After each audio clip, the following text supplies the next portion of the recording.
All right, OBS says I'm live. Let's validate that real quick. And then we'll get started. I'm so nervous about all this, if I'm being honest. I thought a lot about what is left to do today, and it's daunting, especially when considering that tomorrow will be the last day that I can actually work on this game. But that's okay. I know we can still do this. We just gotta have the determination to do so.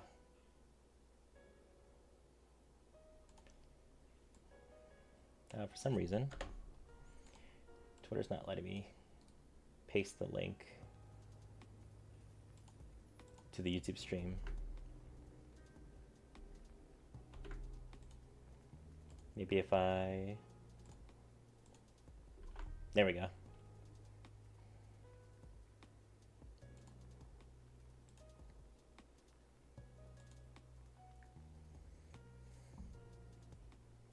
Okay, so let me get our live document here.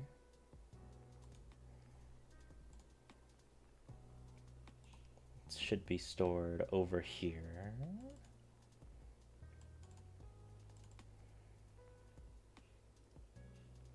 Scroll over to the goals page.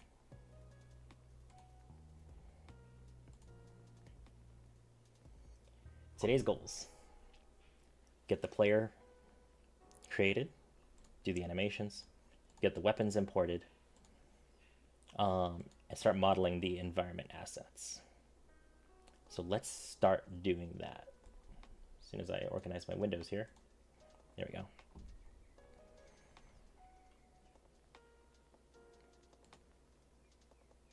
So what I'm thinking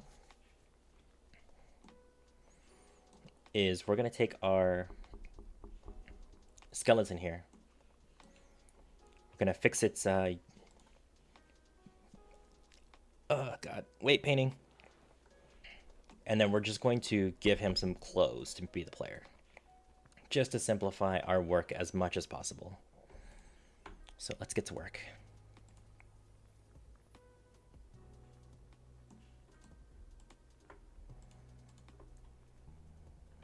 I'm not getting the view I was hoping for. There we go. Okay.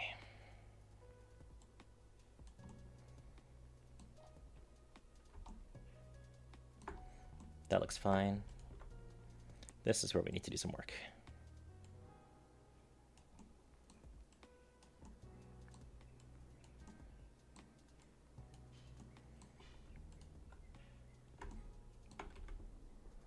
So that looks, oh, maybe not. 0.8 there, please.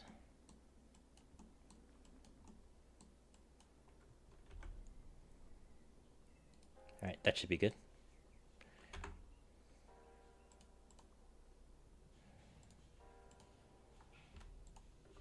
Oops, wrong button.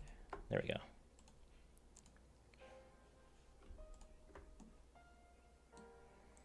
So we want to reduce the weights here.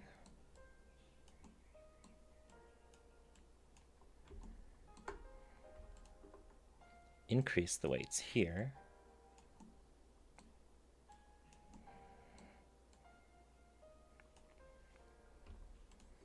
And these weights should be fine. All right, cool.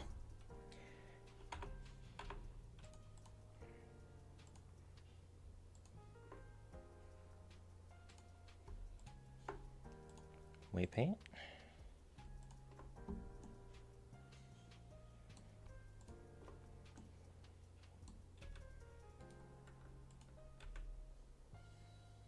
That should be fine. We can leave that as is. I think it was really just the limbs that needed help anyway, so that simplifies our work. Okay, so that needs a ton of work.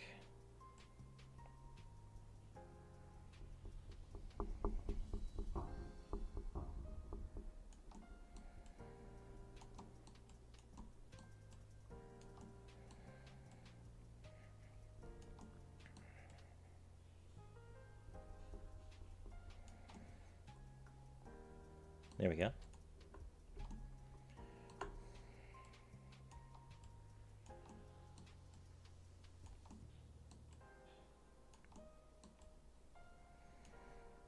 And then finally, reduce the weight on here.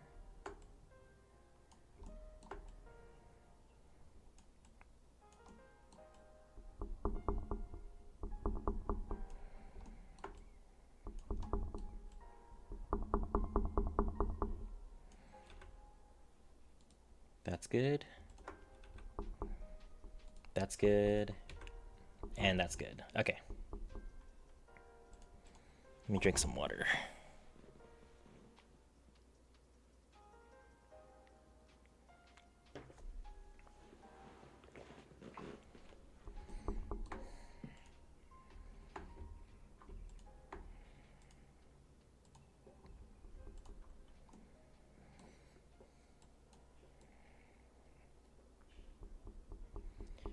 Just gotta paint this in now. And then we'll be done with weight painting. We can start working on giving this guy some design.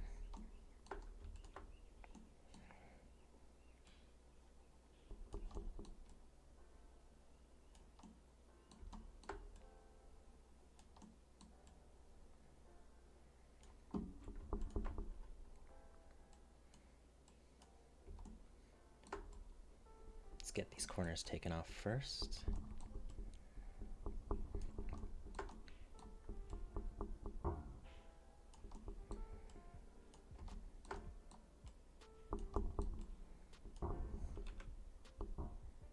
That's decent.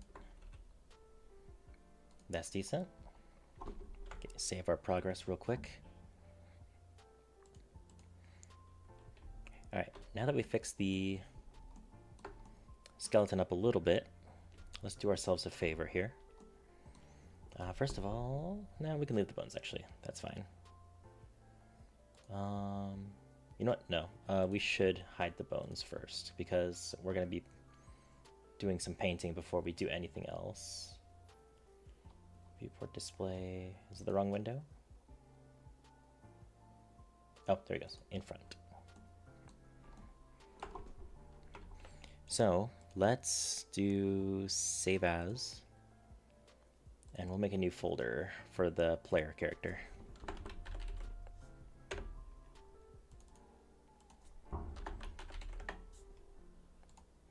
Okay. Now, for the design of the player character, doing something really simple here. I play Airsoft here and there, and I am like, I don't dress much for it. I wear jeans, I wear a black jacket, hoodie to protect my arms, and then I wear a half mask and some goggles. I'm thinking that's going to be kind of the design of our character, and we'll just kind of hide the fact that he's a skeleton boy. So we'll go with that. But we'll do some slight changes to that concept because, for those of you who watched the last stream or the last VOD, we added some fog, we turned down the lighting, and it's really hard to see our characters, especially ourselves, with how the camera is currently angled.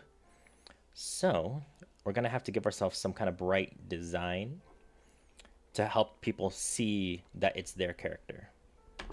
So let's start small. Let's give ourselves some jeans. So we'll need to go to UV editing, select all. We want to do a new smart unwrap. Texture paint.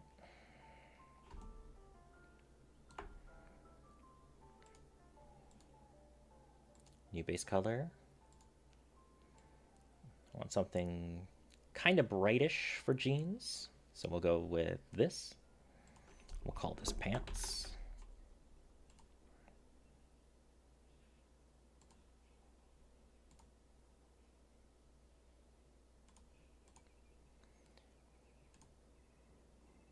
Image texture. Pants. Okay, that looks pretty bright, but what if we use Yeah, that's still pretty bright. Okay, so let's see if we can't tone down that color a little bit. We'll also add this. We'll add the resulting color to our color palette, whatever we decide on. So let's try pulling down the darkness a little bit. Whoops. I should have done this first, then dark it. Okay, that looks a little bit better. Now to do the jeans detail, we're gonna have to do some smart stuff here. So let's save our image.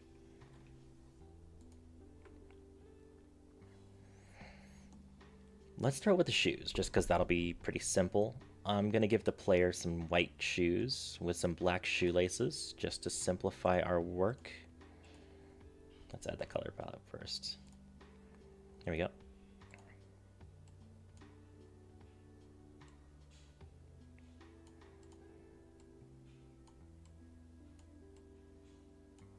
There we go.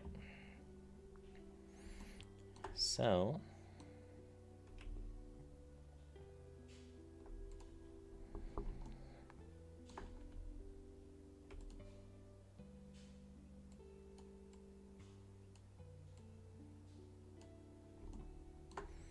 let's get those outlines taken care of first.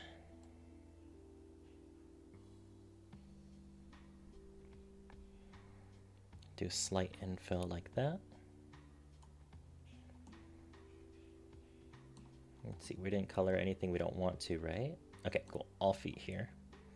I think only here is where the legs truly begin. Yep, okay.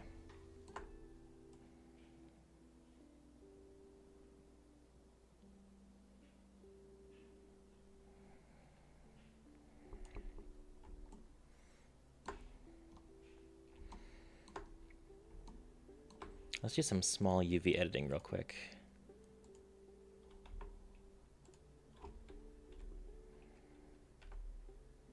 There we go. Just reduce the likelihood of us needing to come back here and clean that up. Okay.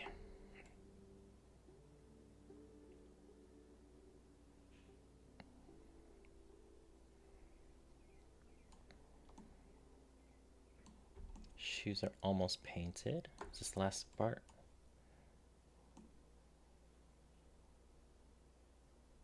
Not even sure where that is. I wonder if it's the top up here. Let's just focus on what we know we need to paint. Okay, so there's the top of the shoe. There's the ankle.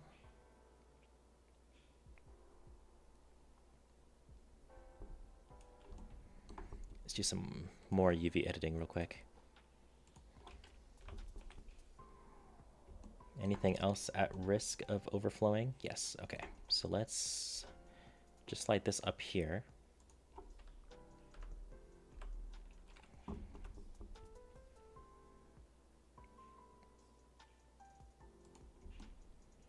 I think this might be better down here. Yeah, that looks like it'll be much safer.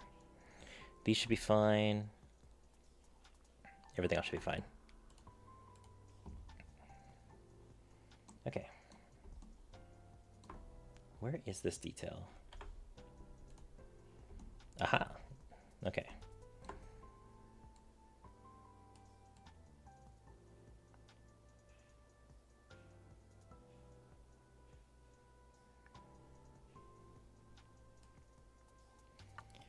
Cool. So let's also get the ankles painted up.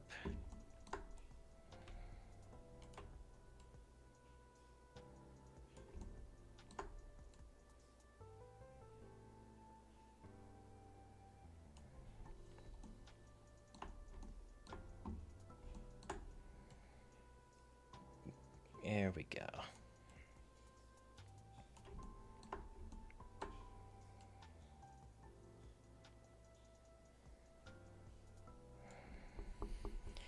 All right, so add that to our color palette. Let's get a complete black. And what we'll do is just, is it right here? Yep, we'll just paint that black. The soles of the shoes will be black. I don't think this will ever be visible, but you know, you never know.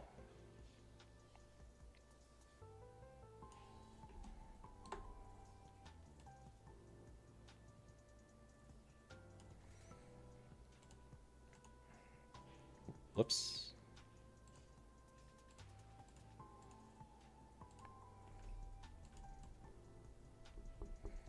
There we go.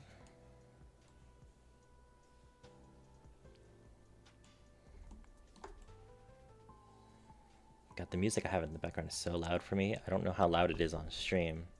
I think I'll just turn it down just in case. Let me save.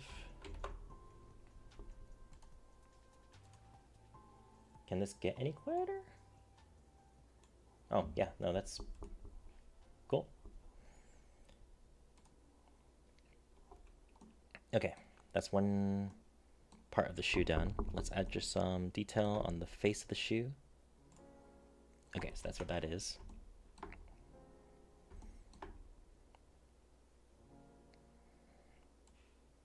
Oh, wow, that's way too big. We're just gonna make this really simple.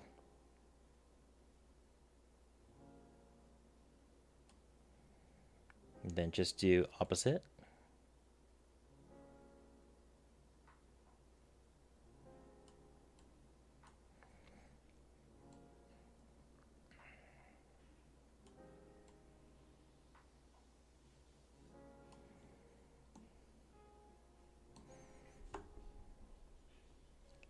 There should be something else to this. Let's do a straight line across the bottom.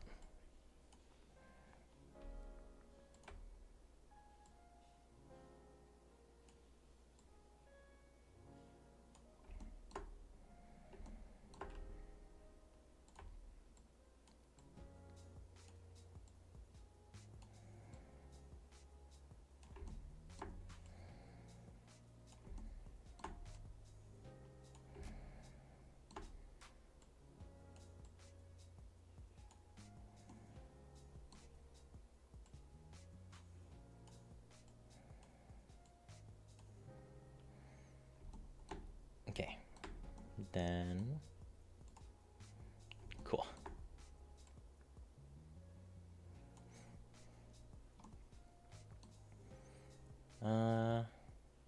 Where's that vase?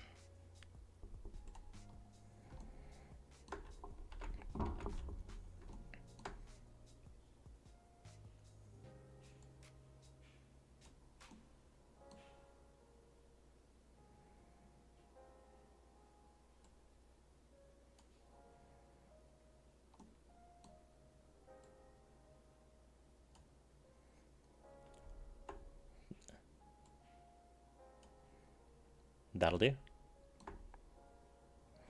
Actually,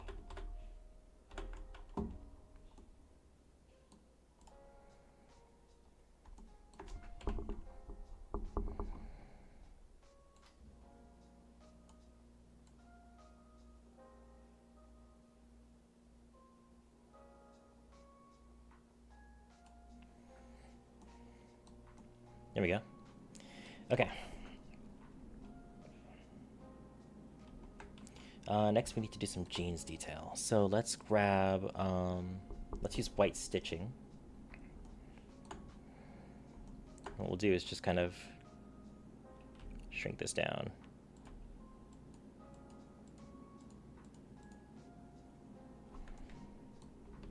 Yeah, that'll work. Oh, Hi, hello. Casey. Hey there, how's it going? I'm having a wonderfully chill evening.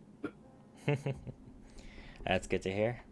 I'm streaming the second to last day that I'll be able to work on this game jam. Second to last day. Where are we at? What's this game? Tell me about it. I want to hear.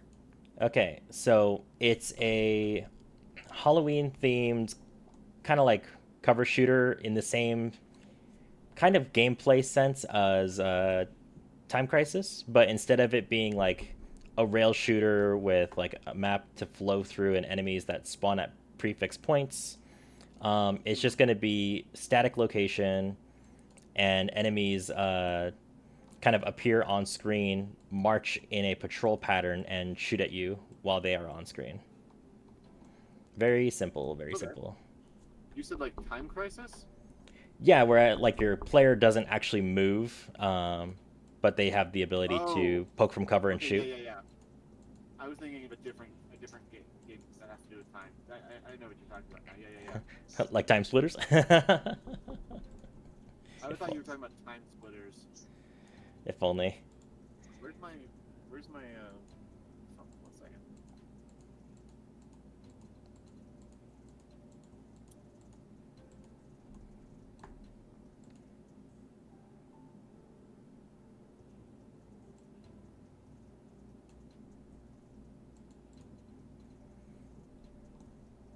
I can hear you, and you can probably hear it.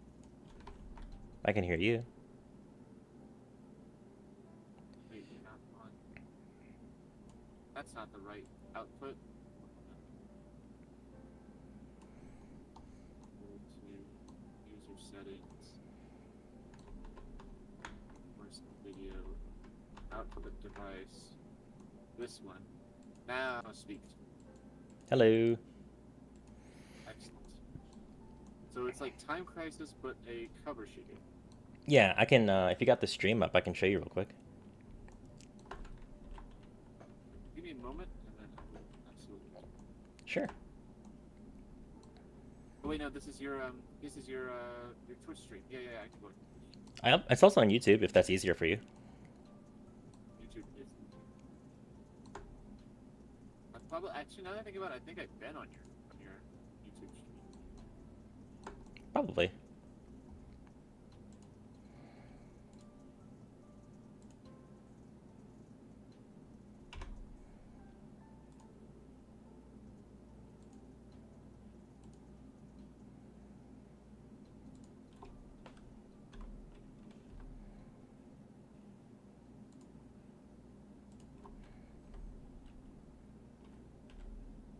YouTube.com/kaiju.com.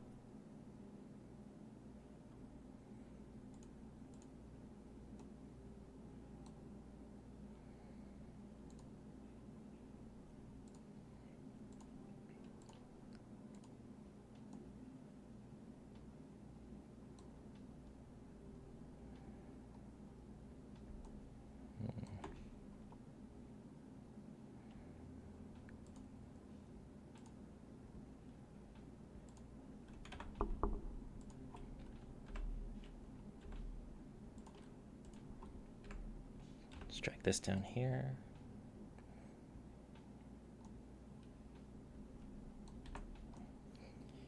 Translated almost everything correctly. That's unfortunate.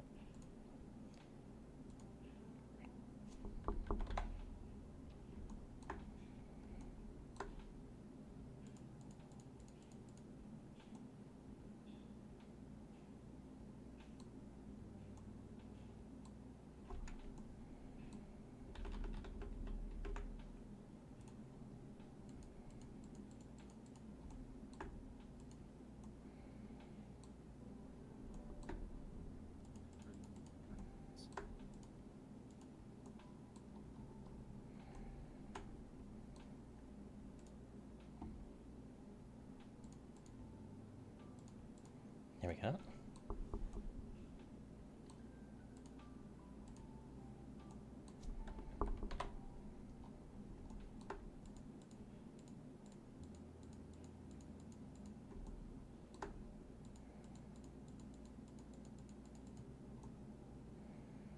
There we go.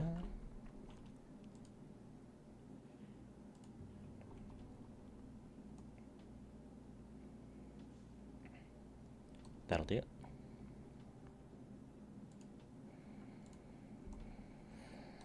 Okay, now to do this part.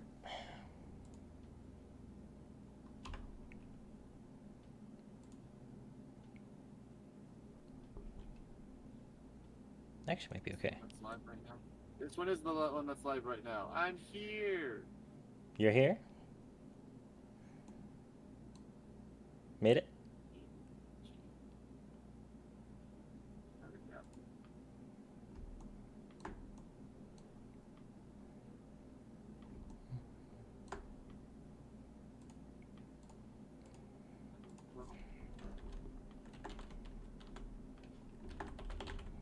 Right.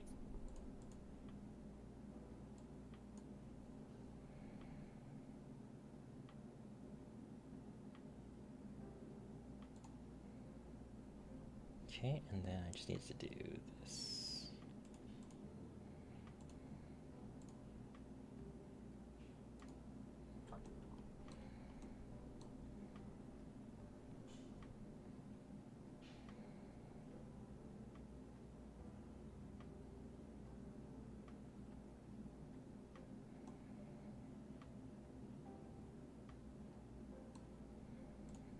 What has happened here? Oh, you got it? No, I was trying to put you on my second screen and I Did not that quite work out, failed huh? horribly. That's unfortunate. Okay. So that, and that. Okay. 2, 3.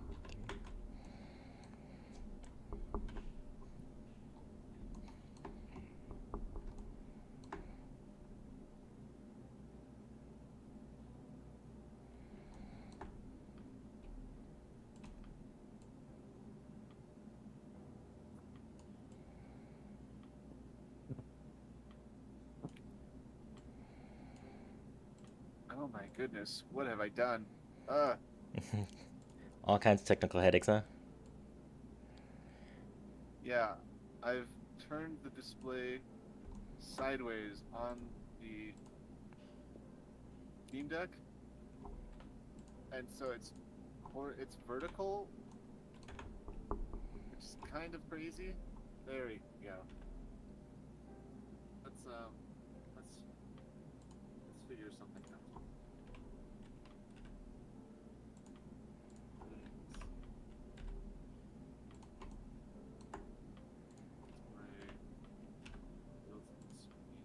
This way.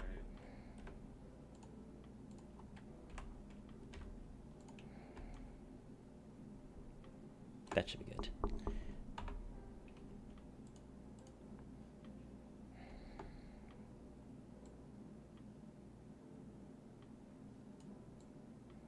It's not like to be messed with. I think that's right. Feature of this.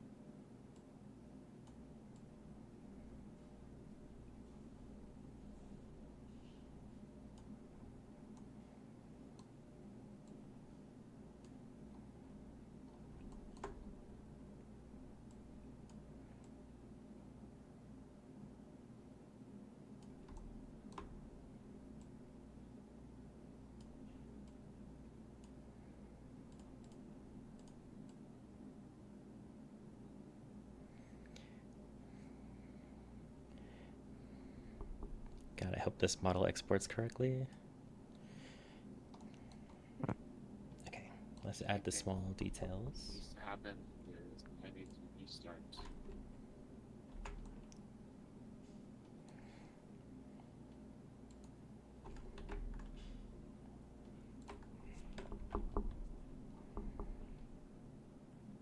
I think my problem is that I have a game up. How does the game do that?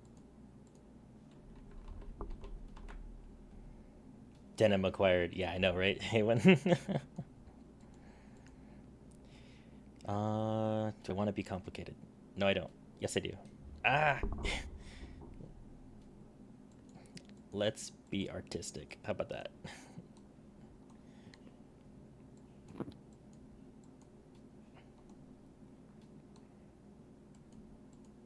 Nope. Let's turn that off for a second.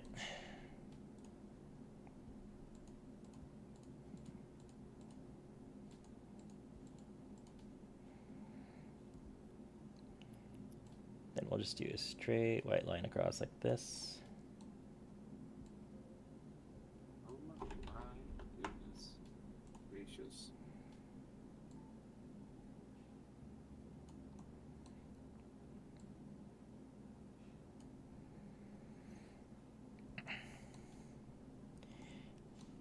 Yeah, that sure looks like jeans. Okay. I don't want to get too stuck on this. We're going to give our dude a white hoodie so he's visible during gameplay. So I did not save this whole time. Oh god, thank god I checked. We're gonna use black to highlight details in his outfit. So let's give him hoodie pockets.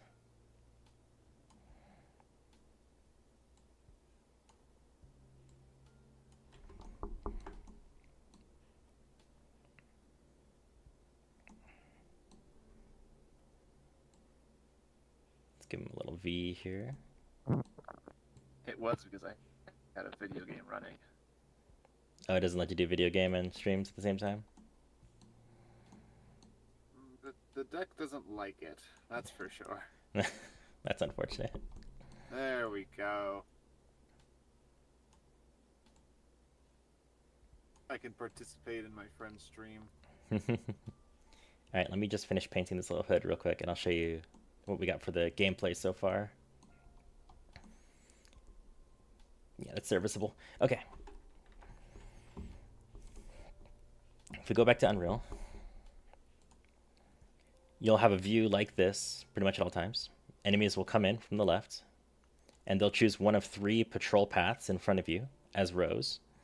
And you can see with these line traces that they are attempting to attack the player.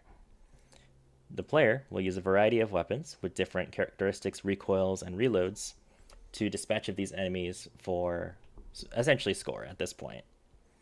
Yeah. The enemies can be defeated.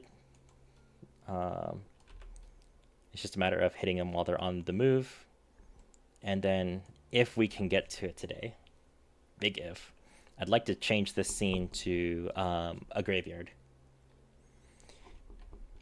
But we got to finish making the player first, because that's something we haven't really done outside of coding. I see. Or visual scripting, as most people would prefer to call it. Everything the player needs to function is in the game. Everything to make the player look like, you know, they're part of the world, you know, part of the gameplay. No, that's not done yet. So that's the hope for this part of the stream. The polish. Polish and visuals. So I'm just trying to finish up the player character. Once we finish texturing him, we'll animate him in a few poses, really, really simple poses. And then we'll start working on weapon models, and then we'll start the environment assets. That way tomorrow is just pure scripting. Because we're running so low on time. The game jam ends while I'm at work on the final day, so I'm not going to be able to squeeze out any additional work. I see. So your deadline is a whole day sooner than everybody else's deadline. Yeah, pretty much. UV editing. Yeah, we need to smart unwrap that. All right, cool. Let me slide this a little out of the way. I'm not gonna know what else I need to do until I clean this up. Okay.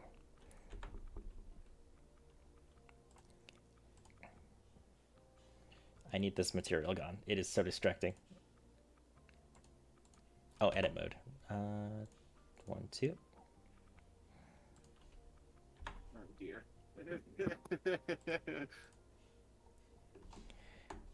Okay, what can I do to clean this up a little bit? Let's grab you, slide this up here.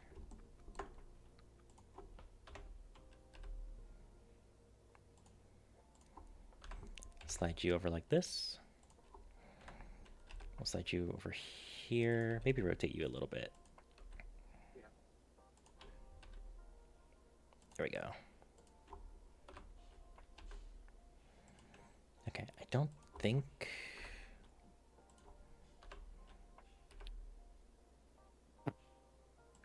Just a little like that.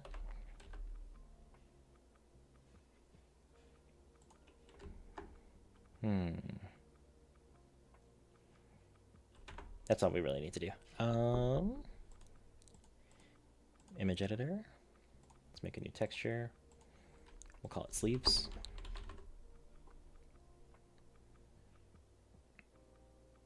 Real quick, I want to make sure I'm using the right colors here. Sleeves. There we go. I think I know what the deal is.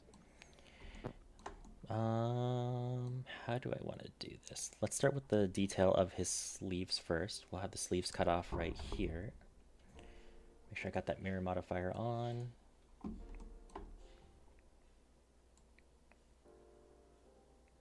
I'll have the sleeves be a little bit uneven. So let's hide the torso so I can see what I'm doing here.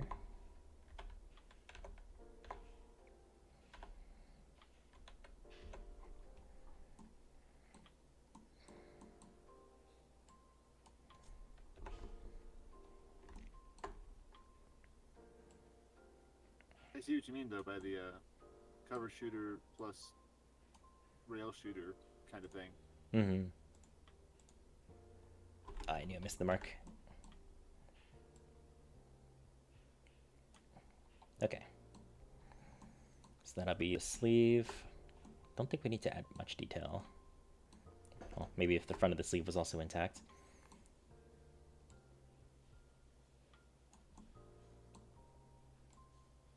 There we go.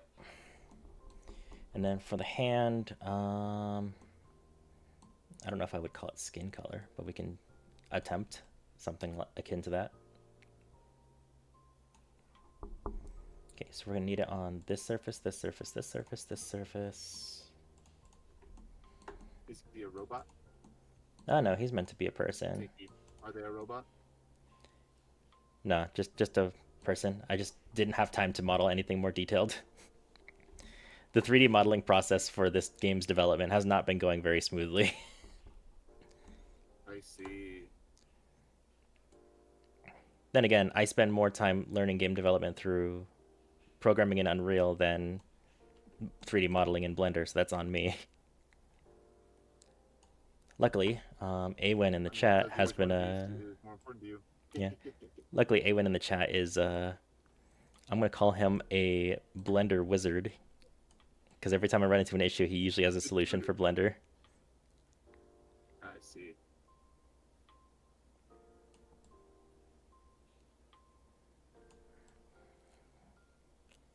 Okay, and then we can just... I am not very smart. Okay, add that to our color palette.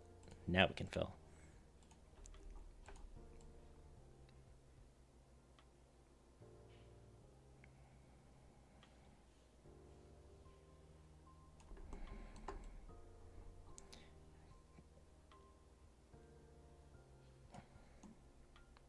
Looks kind of skin-like. I will return. Alrighty, I'll trust you on that.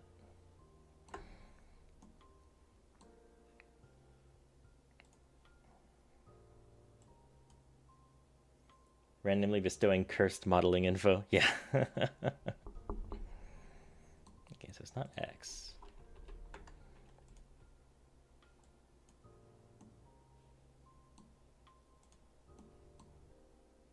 Oh wait, I know what's going on.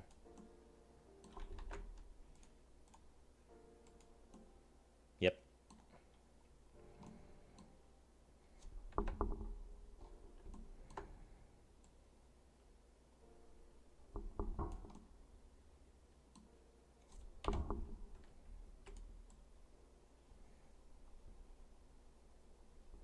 All right.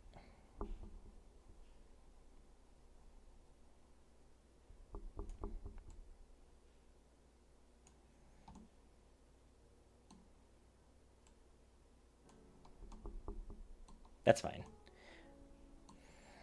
All right. It's kind of coming together. It's kind of coming together. So let's save that. Oh my god. Yeah, sleeves.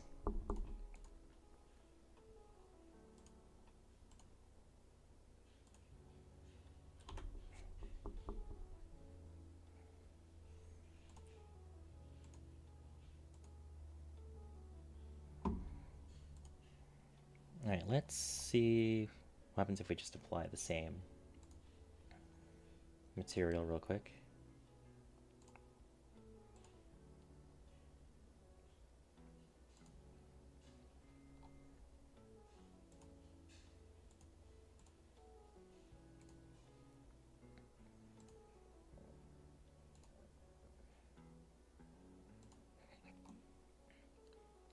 Close, but not quite. Okay, let's see what we can do about that.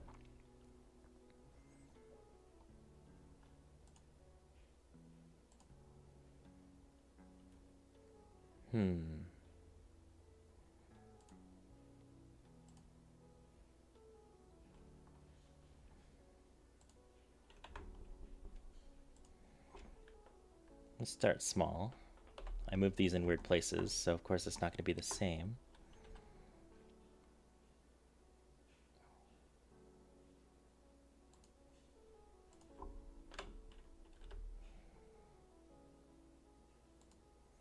And they were never heard from again.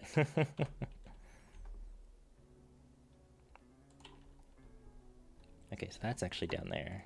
So let's grab you.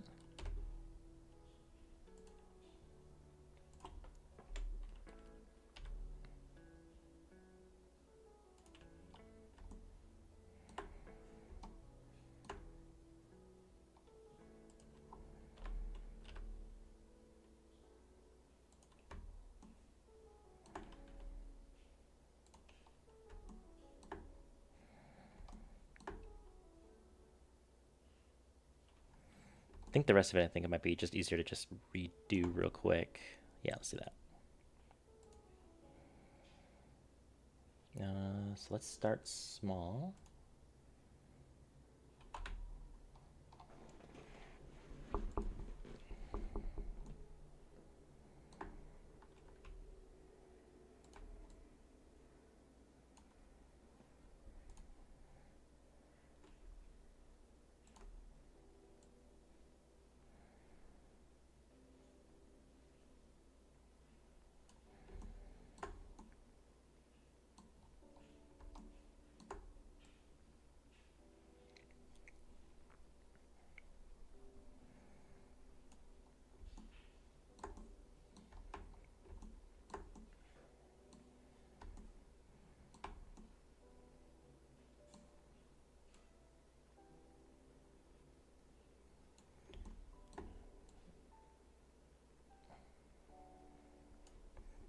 There we go.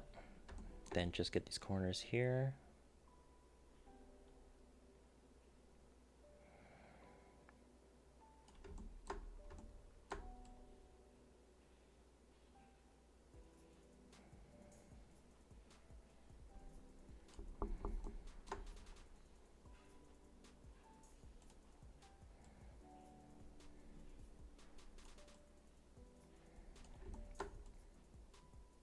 Hi, Casey. Oh my goodness, God. That scared me. I was just popping in to say hi. I'm gonna go back. Okay. Thank you. Have a good one. Have a good night. Goodbye.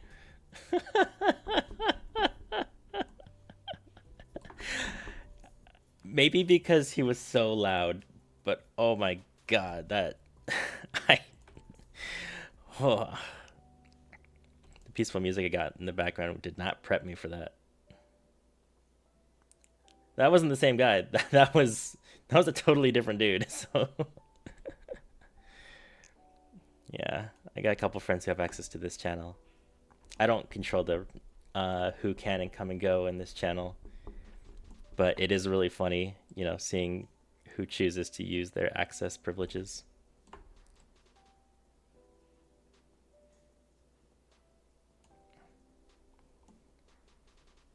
All right, it's rough, but it is the goal. Oh shoot. Right, I'm editing for both. What can we do about this?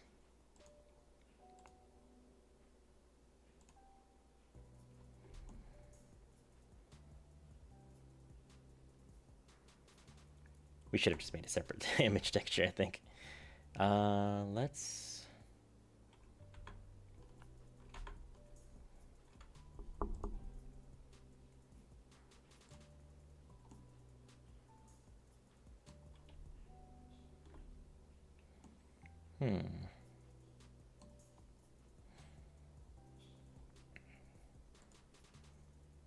Let's just go ahead and redo the work. It's not a big deal. There's not much going on. Left sleeve.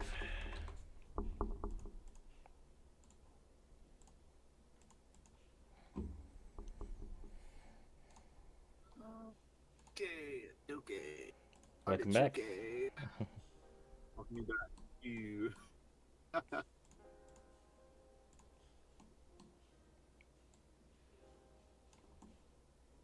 Nice. Okay, hide the torso. That is not the torso. That's the torso. Then the legs. Is your problem? Wait, do I need... Is it tossing too much power? Awen says like, okay. When you left, Awen was like, and then he was never heard from again. Kenny popped in for a second. He was like, Honestly? oh, is he back? It's like, no, that's a different person. And he goes, then he was never heard from again. And now that you're here, he said, okay, now I was wrong. So somebody else showed up and left in the meantime? Yeah, Kenny was Is that here. what I'm getting? Yeah. I see, fun. He came in, and And he... I must have screwed up my audio settings because Kenny was the loudest I've ever heard him in a Discord call. And he scared the crap out of me. I see. He was like, hi, Kaiser. It's like, oh, God. He's been playing Battlefield 6 today, so he's probably on high on adrenaline. Oh, yeah, for sure.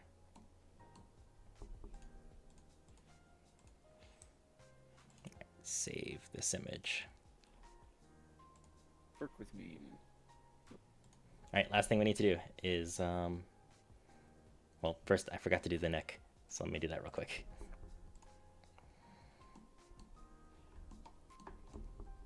I also gave him quite the large V-neck, so let's hide the head. Let's work on that. I wonder if I can just do that through here. Oh, if I can see my cursor. There we go. I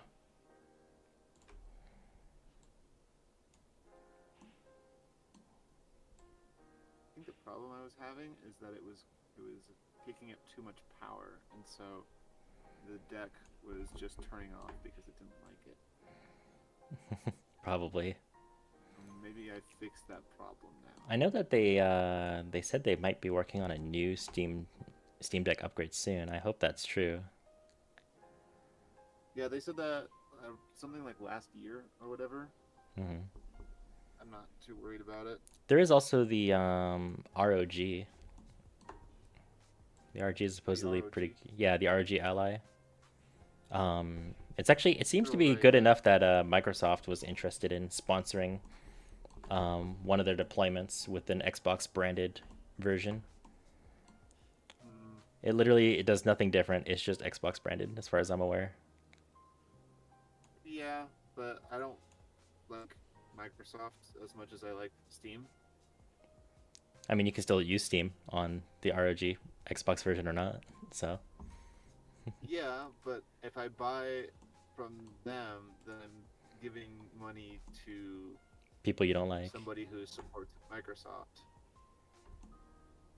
And so it's not like I think it would be bad. It's just like, have you ever heard the quote? Whenever you spend money, you are casting a vote for the world you want to live in. I think I've heard something of the sort. Yeah. I don't know who said it specifically, but it's Someone smarter than us, I that's think for about sure. it a lot. Someone smarter than us. That's the, yeah. I think about it a lot, especially with how big a lot of corporations have been getting. It's one of the reasons why I don't shop at Walmart or do a lot of fast food, or even think about Elon Musk for half a second. Like, I don't care. All of these people who have more money than anybody in my entire family will see in our entire lifetimes combined, I don't want to support that. The exception to that is corporations that have good business practices, that I think have good business practices, like Steam or In-N-Out or What was the third good example I had?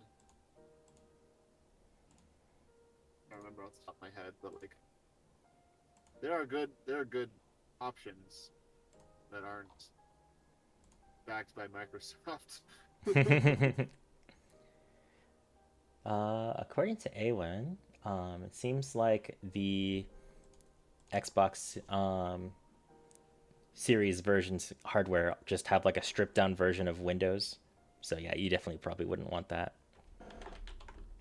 Yeah, ever since switching to Linux involuntarily, I have been enjoying not being on Windows.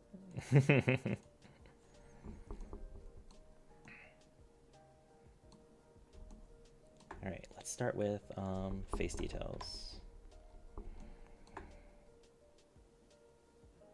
Just give him some stupid face. I am not using the color black.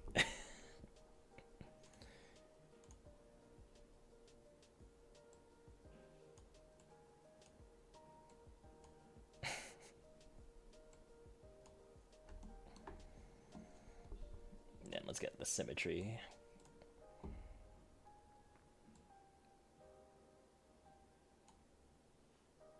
Wait, I remember what I was doing. Oh, God. I mentioned it at the start of the stream and immediately forgot. We're gonna give him a half mask.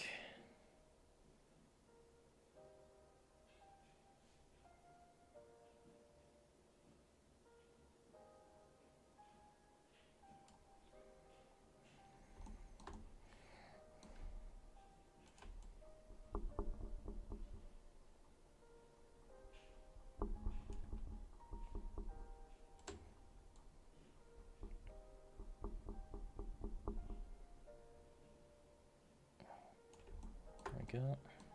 Working earlier. What's wrong now?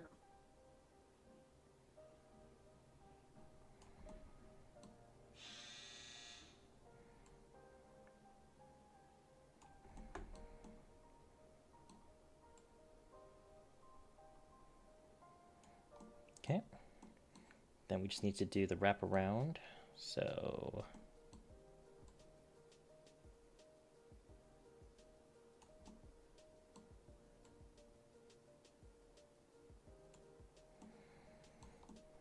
then the under part of the half mask should just come up like this.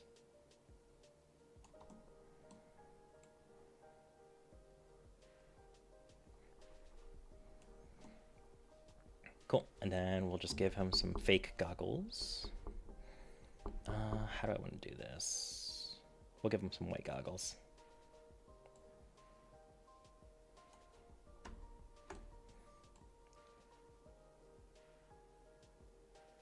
He's got a very unique sense of fashion. As we all should. And then I wonder if I can get away with really thin black outlines for this.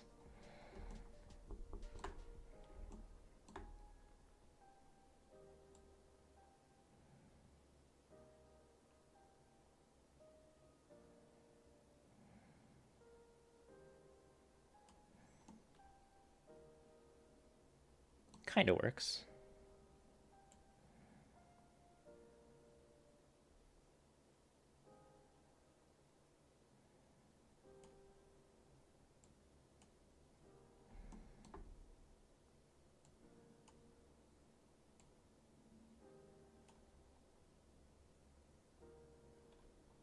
Okay, so the rest of that must be down here somewhere. Yep.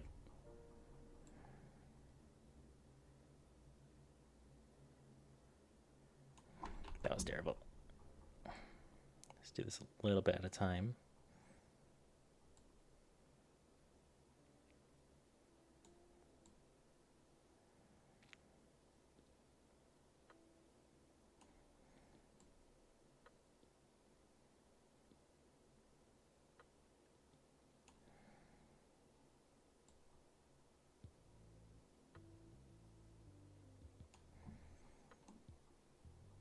Okay, so that's not intended. So that must be this detail up here.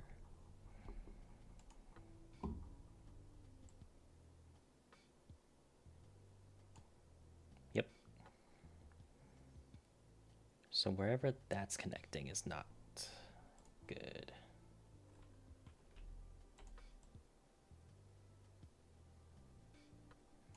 There we go.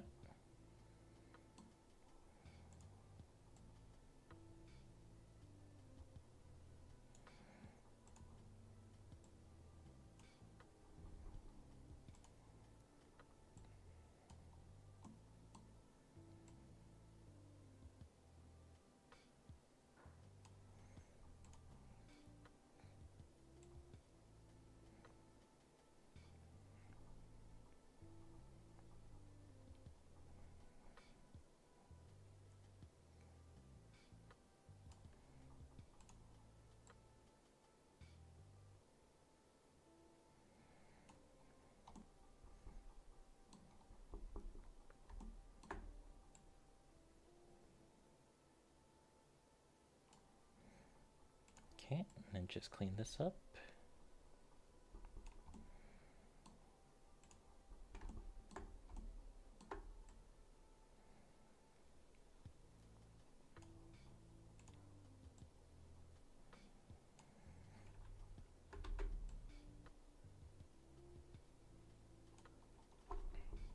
Go. Let's give him some eyeballs real quick.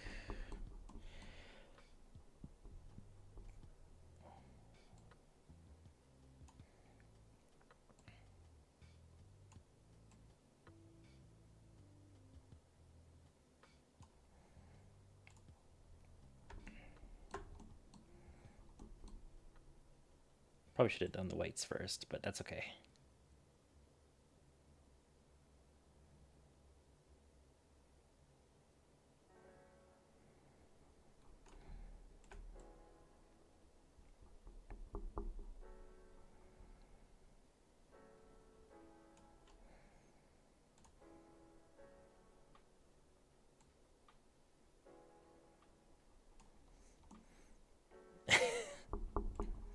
That's funny looking. Let's curve this up a little bit. And then we'll give him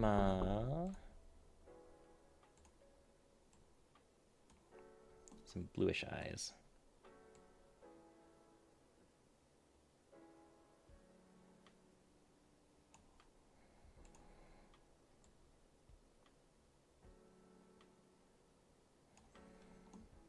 Cool.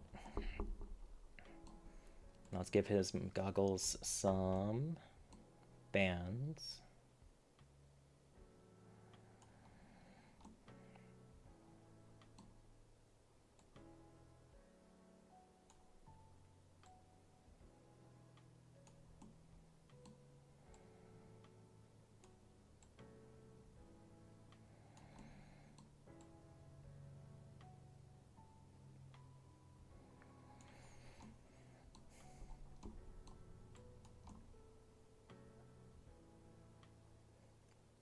The eyes have seen things. All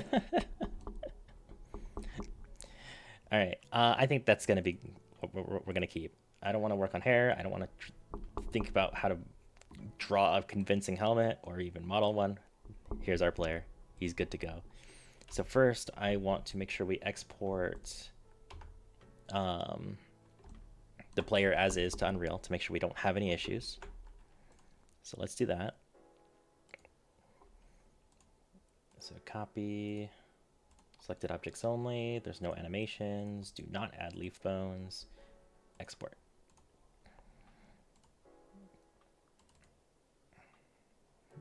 We'll add the player to the monsters folder just because we can.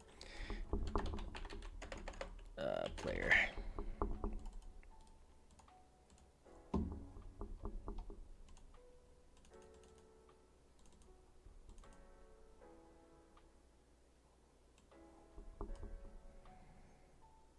Yep, and import.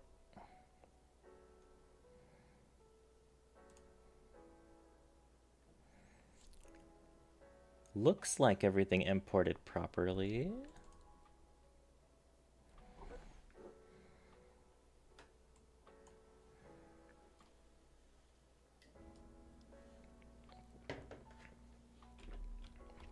Yep, he looks good. Now we just got to do animations. Before I do that, though, I do need to hit the restroom real quick, so I will be right back.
Yeah.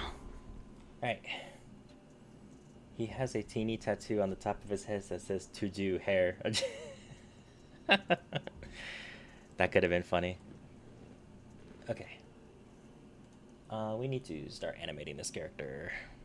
Or, let's actually, real quick, just to make sure, because I know Blender and Unreal don't agree on how big characters are. And then just for reference,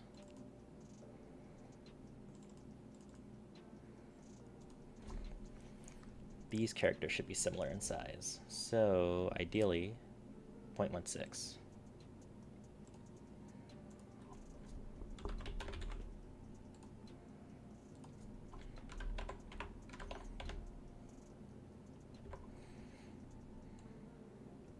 .16 looks a little small. Let's try 0.18. That looks like it's about right.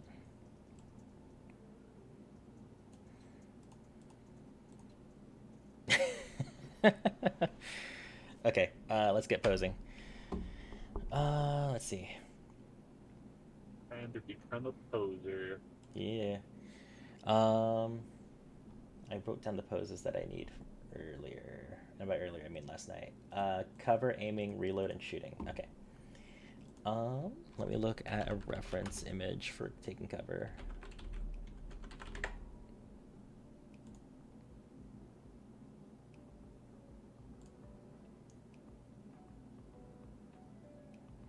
Okay, I got a reference image. This is from the game I'm taking the most inspiration from here. Here's the pose. We're going to use the left leg to kind of like support most of the weight, and the right leg just supports balance. And the player will hold the gun towards the camera. That's what we're going to work with. So, since the player is going to be facing this way, let's grab those bones. Let's make sure they are in front.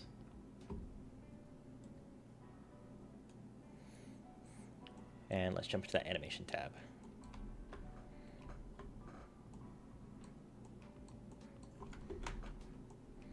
Okay. So first things first, we want to move the left leg into position to support the weight. So let's start with that.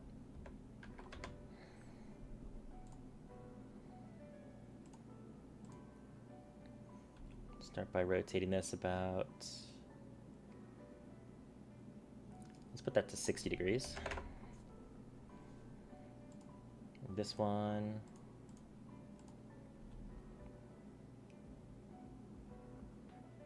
-125 looks kind of right.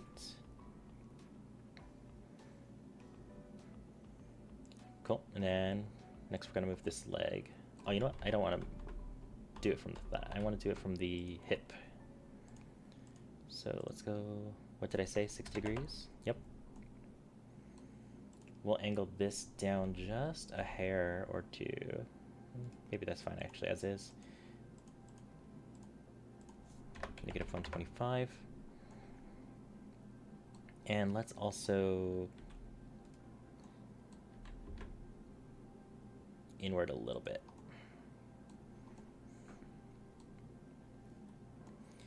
Next, we will... This hip needs to be like really straight up. So let's try 91st.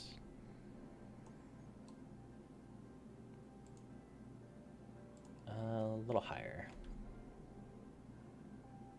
100 looks about right.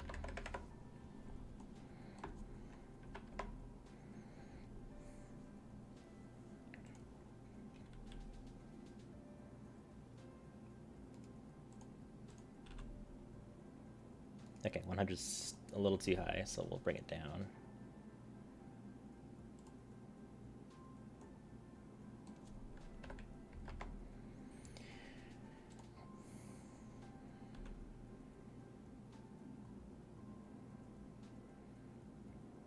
Start there. Then we need to look from the front.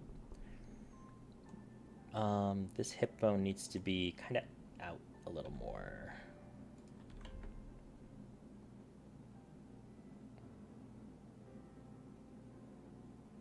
Yeah, out a little more. Turn this one in a little bit.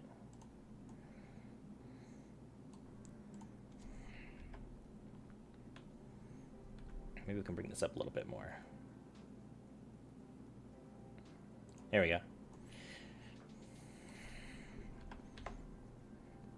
Alright, cool. Next, we need to take his upper body, and we're going to have to move the head at the same time here. So let's hope this works as intended. We're going to rotate this down.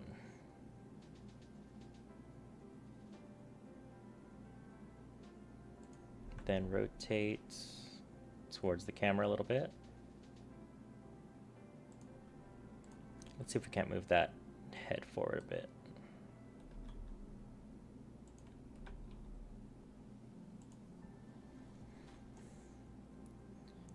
A little too far. That'll do. Okay. Let's make this our preview. Oh wow, his knee is so bad. That's fine. It's fine. We can hide that by just... Yeah, that'll hide it for sure, and not prominently show that the bones are messed up at all. Okay, the arms also got dislocated in that transition, so we're gonna have to figure something out with that.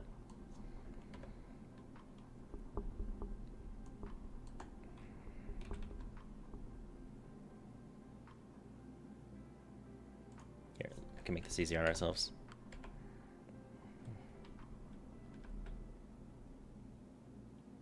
There we go.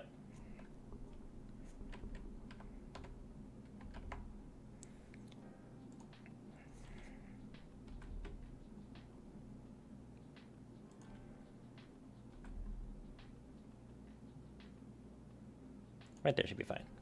Okay. So I want him to arc his arm up a bit. So shoulders look like they're pointed out. So let's start with that first. Shoulders out. Actually, go back.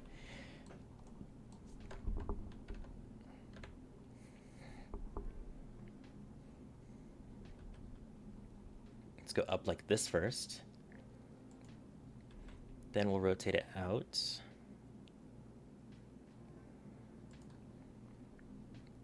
And then we'll bring this arm in quite a bit.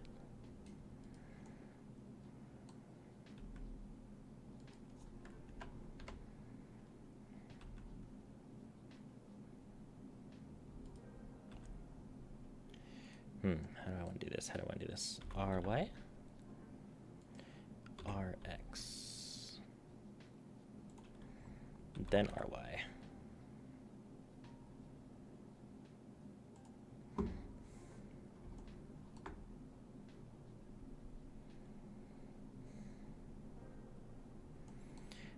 Let's bring this down just a little bit, because the arm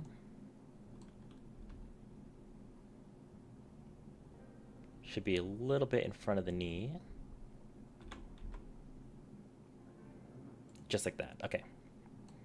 So that's the primary hand position. Let's bring this in a little more.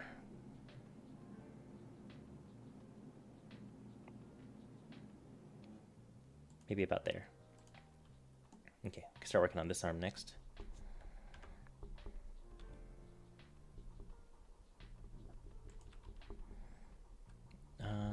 Bring this back. Bring that in quite a bit. And then let's see if we can't rotate from here first. Yep. We may need to rotate this in a little more. And then rotate it.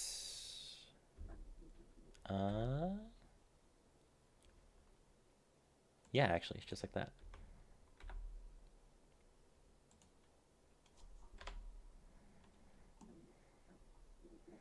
Cool. And then we can bring this shoulder forward actually a little bit.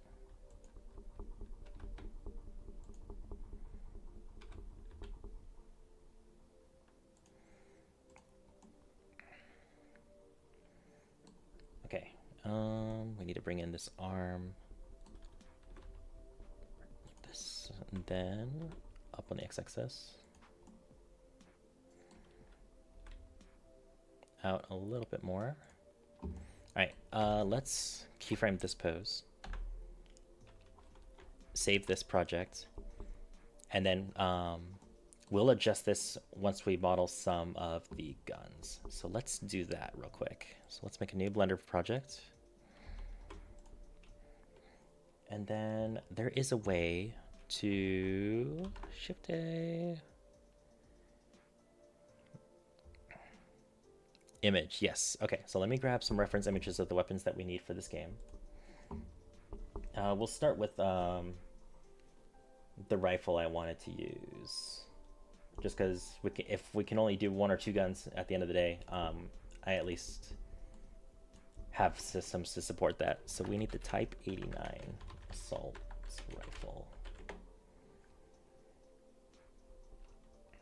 All right, can I get a flat 2D picture of that, please?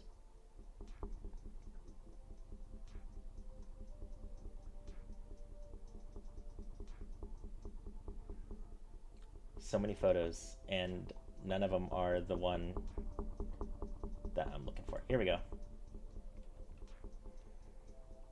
Okay, that's really low res, but we'll make it work.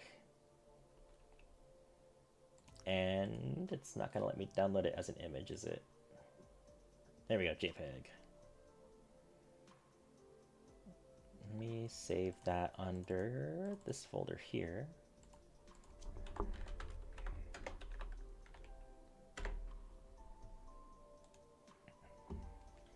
Okay, Shift A, image, reference image.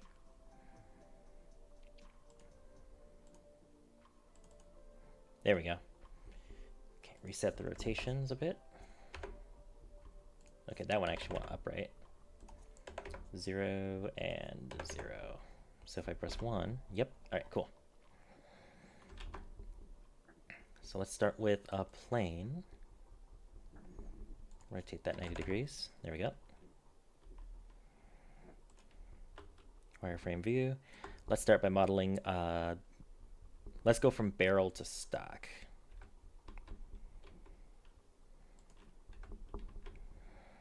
So we're just going to make a really simple barrel here.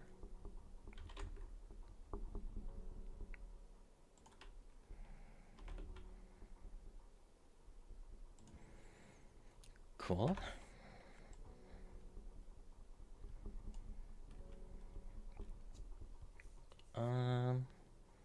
We'll extrude in a straight line to here.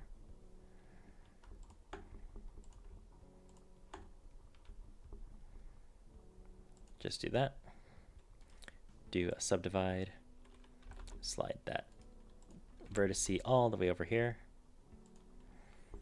And then if you take this and extrude straight up, those almost look like iron sights. And then we'll just extrude this straight down just to give it some depth. Cool. Then we'll take these 4 vertices here, extrude straight, make a pause here, extrude straight, make another pause here, and this will be where the magazine is.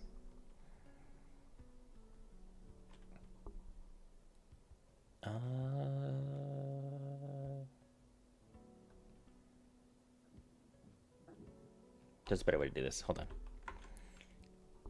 We'll extrude straight down. Just a little bit. Decrease the size. And then all the way down. And then just to give it that little detail, there's the magazine. And then the rest of the body, we can just extrude out. Stop there. Extrude this out a little bit.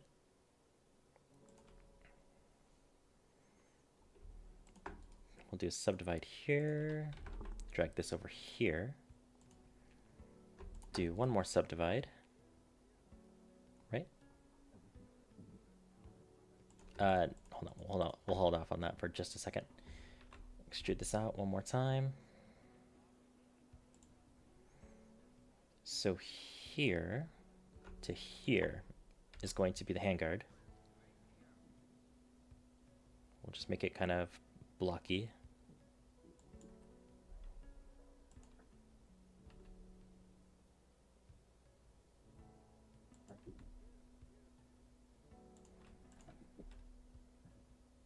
There we go.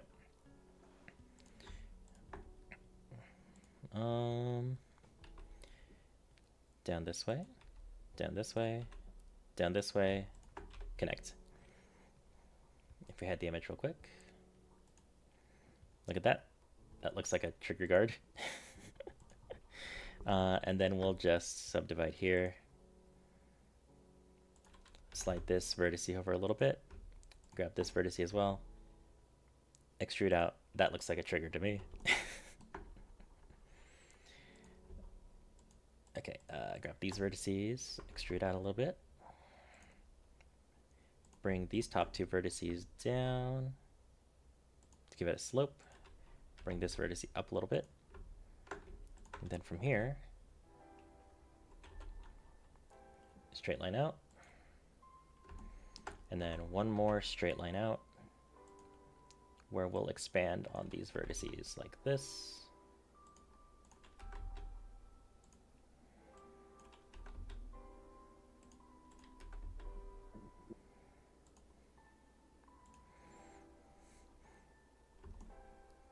Cool. We need rear sights. And by need, I mean I want to add rear sights. Subdivide. There we go.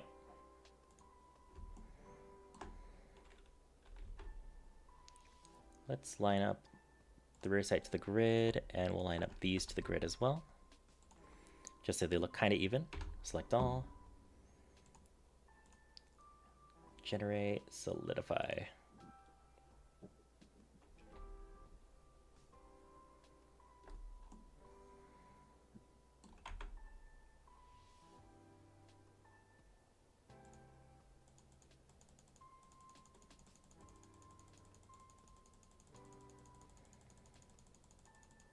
Let's do 0.5.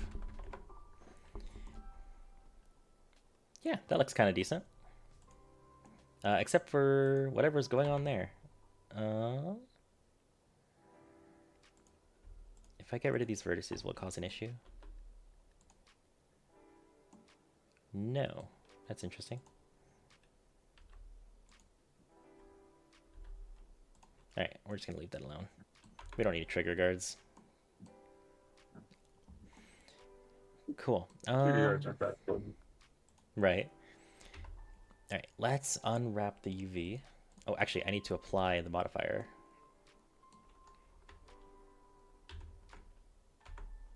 There we go. And then what we'll do is we'll make our, if you set the offset to 0, it will be in the middle.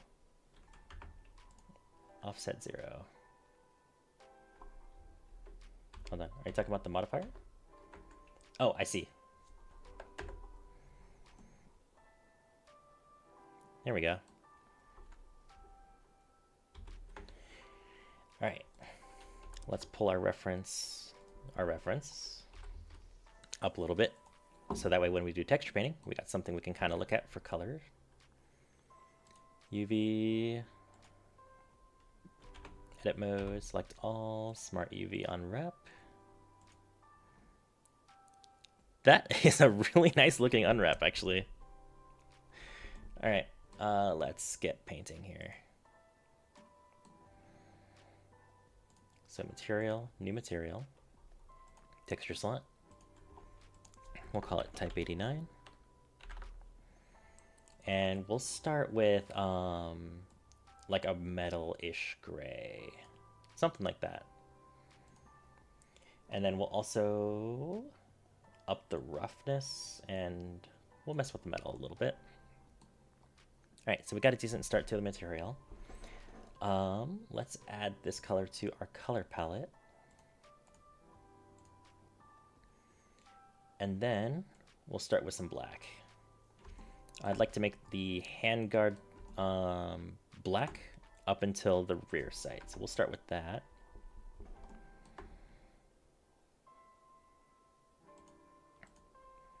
I do wonder why our UV's not showing up here, though. It's kind of concerning. Oh, I know why. Oh no, that's set up correctly. Interesting. Let's get Y. Let's see what that does. Okay, Y is not what we want. We want X, I think. No? Z? There we go.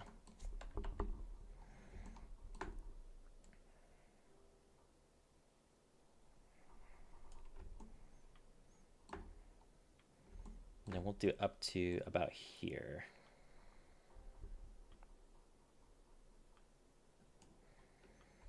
And then we'll do the same thing with the stock. Just about here. Nope. About here. Yep. Okay. Color this all black.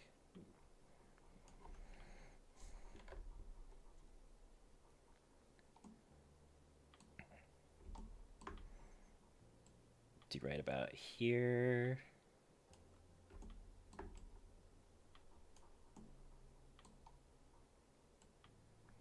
A little bit in here.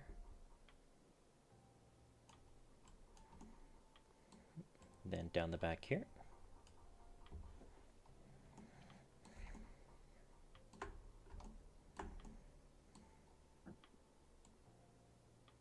A little too much there. Still a little too much. There we go.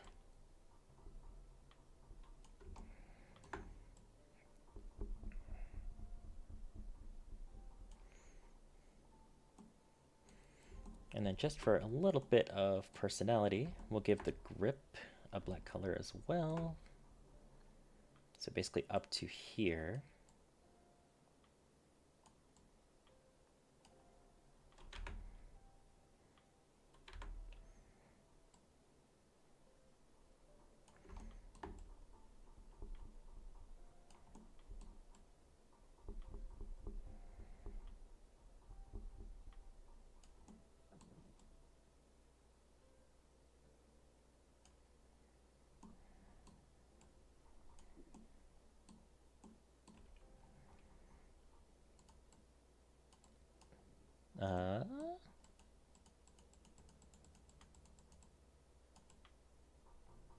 It really doesn't want me to paint up there for some reason.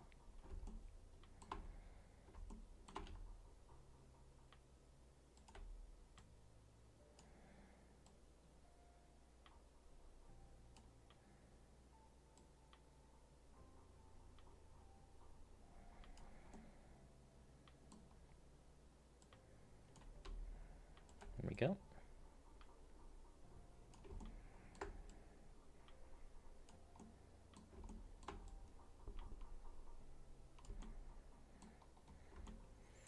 And then for the magazine, let's just take our color palette here. Take this and make it... Oh, we didn't even take the color from that area earlier. That's okay. Let's shrink this down. Just paint a straight line across here.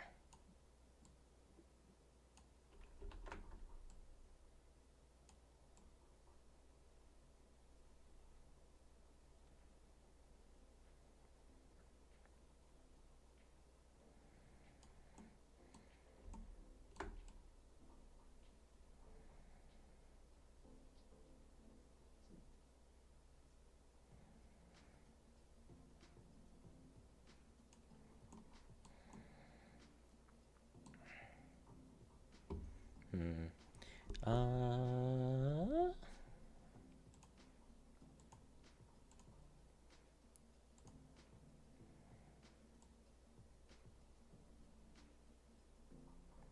I know, like, basically no one will notice that, but it's fine. I was bothered by it.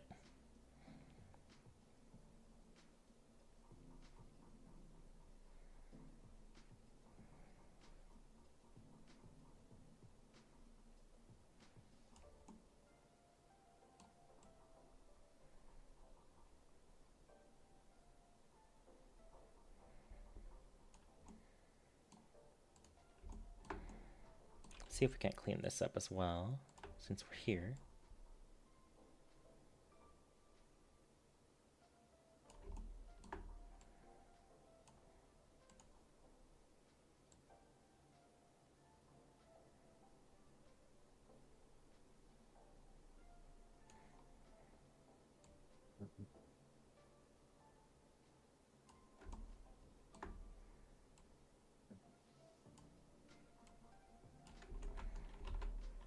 Too much there. Just a little bit off here.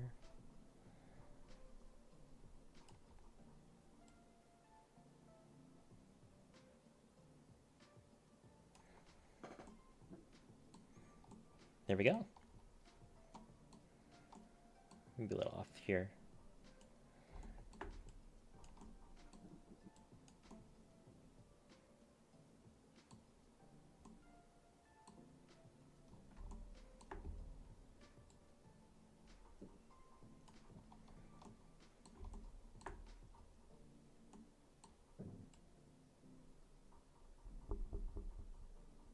Oh shoot. Are the UVs that bad?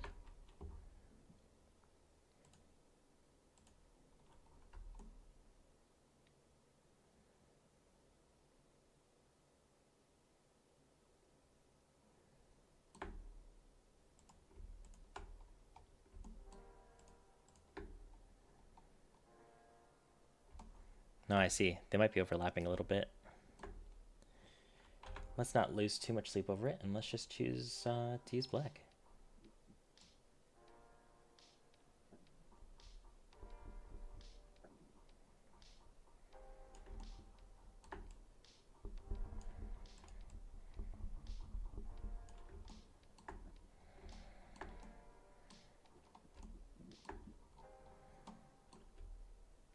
There we go.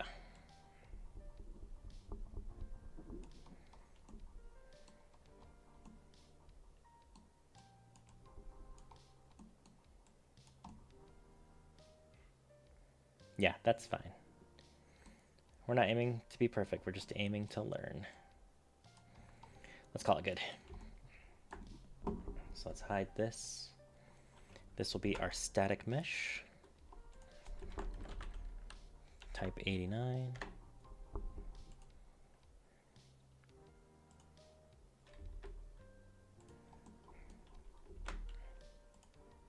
File, export, FBX.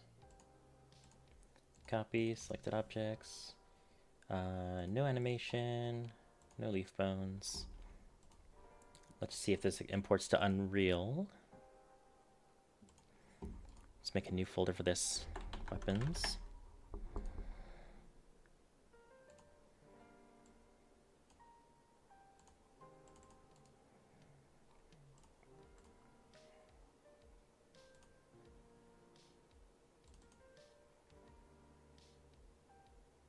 There it is. Generate skeletal mesh, or not skeletal mesh, static mesh. Oh, that's not good. Oh, you know what? I didn't save the texture as an image. If I go back... Oh no, I clicked on the wrong tab. Texture paint. Save as. Type 89. Now let's go back to Unreal and try that again.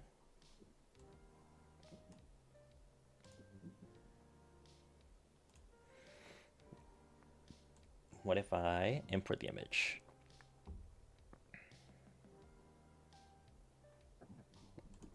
Okay, we may need to just redo the export.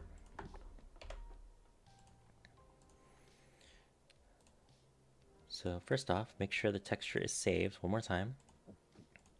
Select all, file, export, FBX.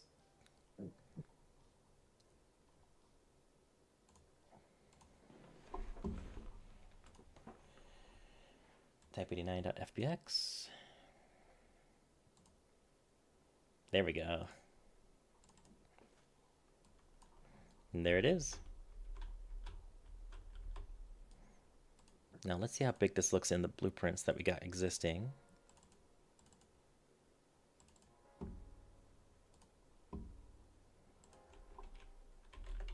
Oh, you know, let's make this easier on ourselves.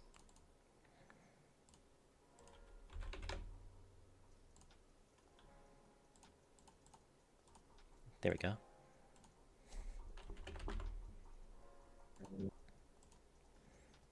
All right, that looks pretty massive. Let's drop that down to 0.16, just like everything else.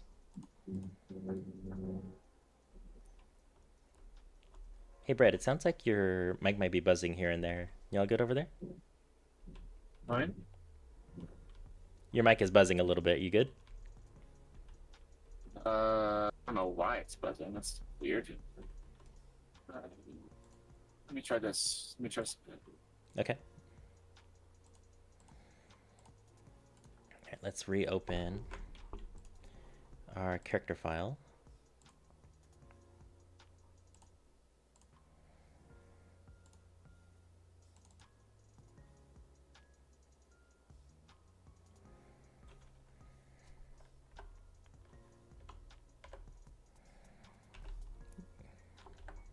Slide that over there. Is it still buzzing? It's actually a lot better, actually.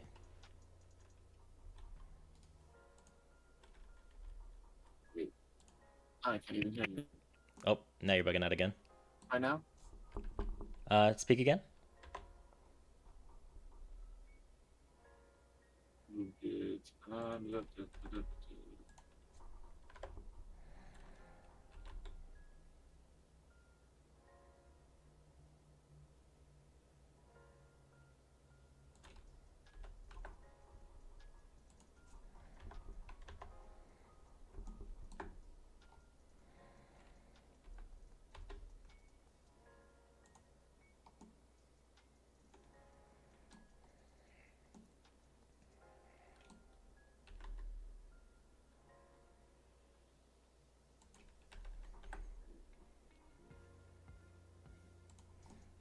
Oh, that pose works perfectly.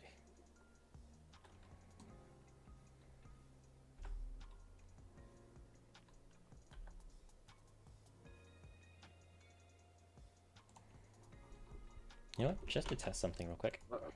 Go to Unreal.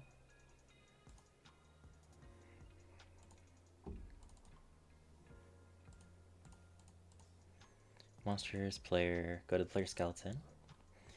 What we're gonna do is go to his right forearm.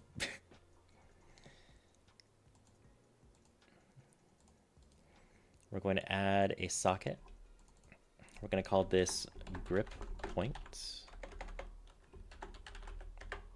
Let's test. He sounds stable so far. This isn't moving either.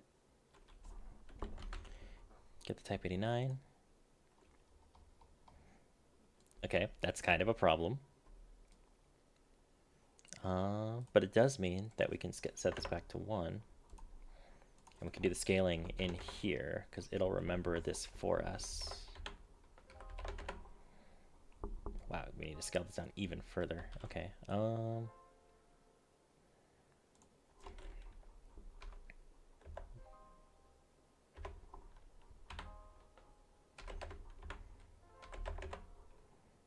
goodness sakes.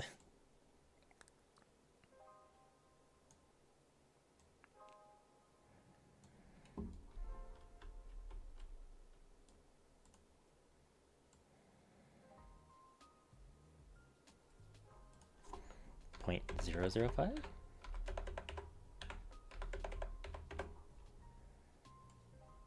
Okay, now that's just way too small. 0.025.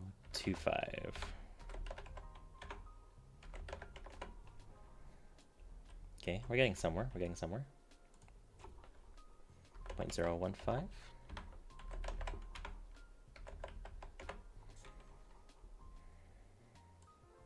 That's kind of reasonable.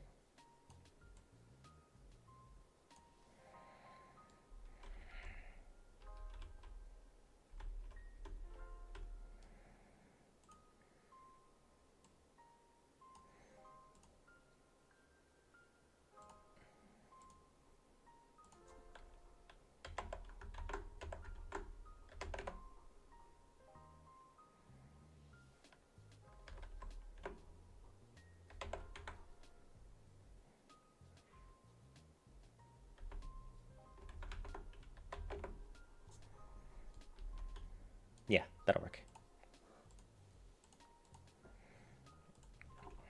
So now, in theory, I already have it right here.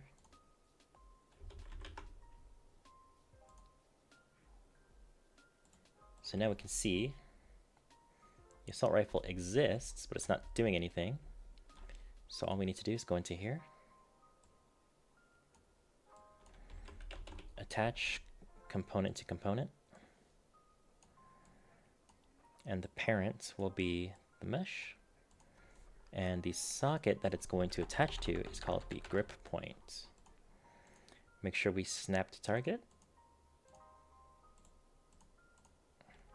and look at that, he's holding it. Alright, now we just gotta do the animation stuff. So I think this cover pose works. So this is going to be more or less the player's view. So animation, select all, keyframe. And let's have the animation start and end on frame 1. Okay, cool. Let's export this animation. So we need to hide the gun because we don't need it. Select all, file, export, FBX, selected objects. There's an animation, don't add leaf bones. We'll call it player underscore cover.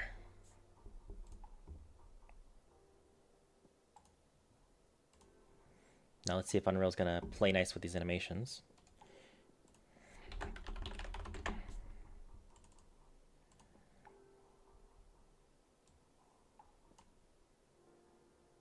Don't import the mesh. This goes to the player.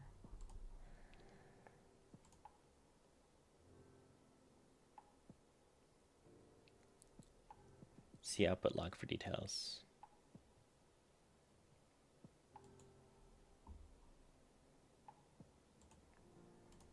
Okay, what if I increase it to frame 2?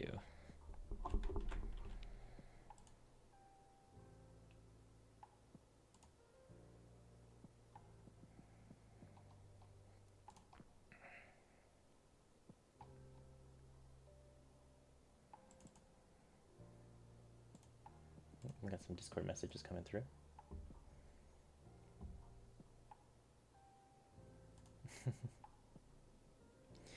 Looks like our friend disconnected, so he said he's not coming back this time. All right, let's get this animation in here. I don't like that it's not detecting this is still the player skeleton.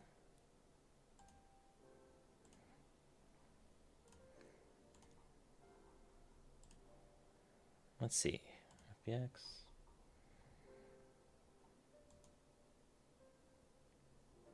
FBX unit scale, maybe? Oh, you know what? That might be part of it. Now that we have applied our transforms, let's try this again.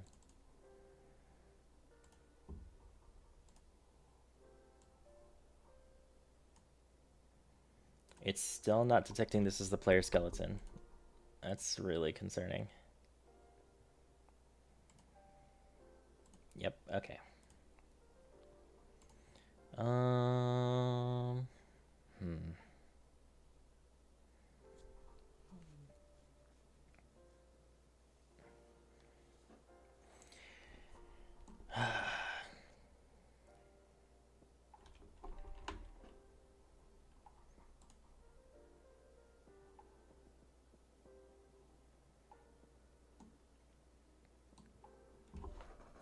Why are you not detecting that this animation is valid? Unreal. Maybe I need to do it in the same folder?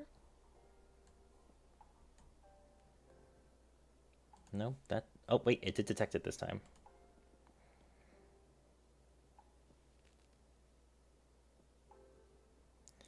Game jam assets. Failed to import. Failed to the output log. This does not contain any valid animation takes. Try different time options when import.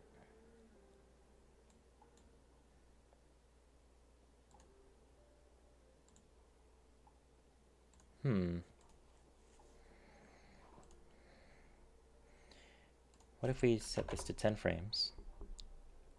And let's add, I don't know.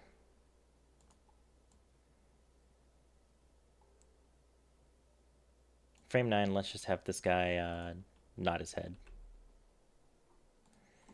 So let's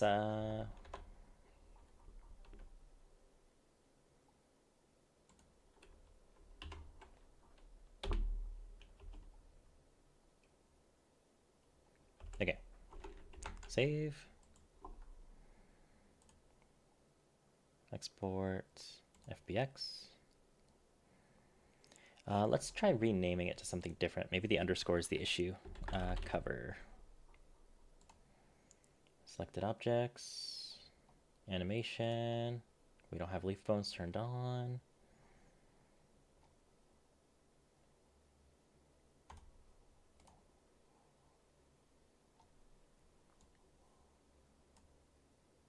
Okay, it detected the player skeleton.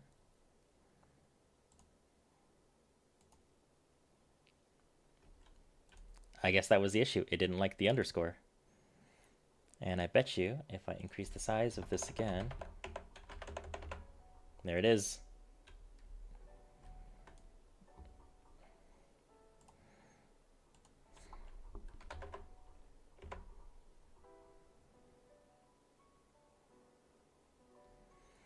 Okay,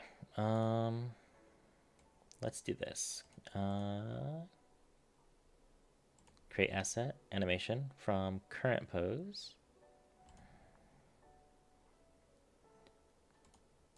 Animations, cover, idle.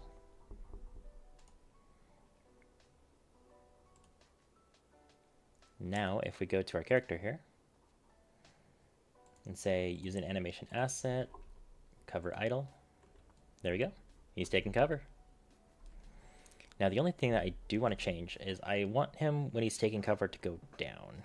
So let's see if we can't just do that in Unreal real quick. He's really high off the ground. Let's just pull him to the ground.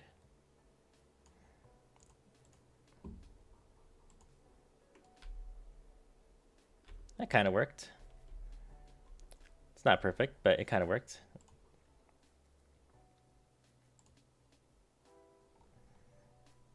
Oh, he's still in his hitbox, actually. So yeah, it does work. So if we play, yep, he's taking cover. We have a lot of negative space up here, so maybe we can just move the camera real quick.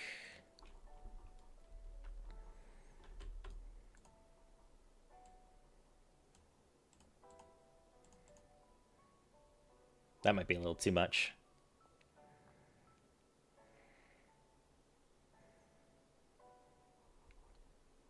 Well, good news, you can still see everything you need to.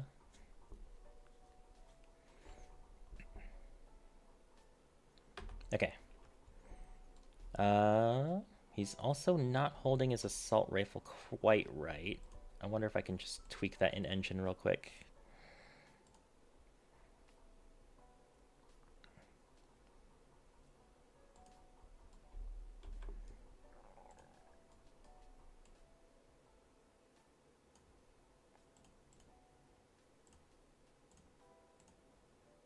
There we go.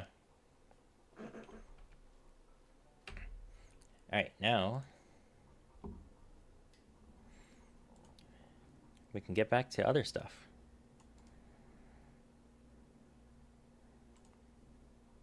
Oh shoot, that's too much. There we go.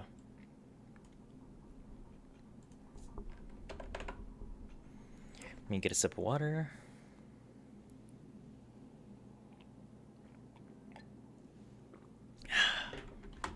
Alright.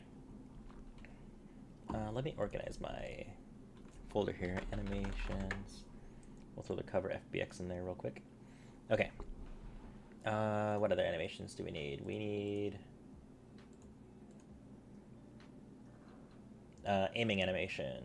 So we can actually still use our Nikkei reference.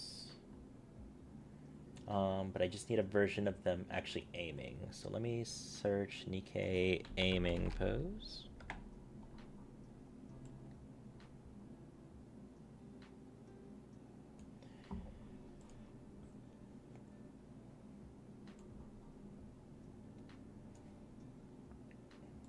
Okay. I thought I found a good reference image, and then it turns out it's like a really, really tiny resolution.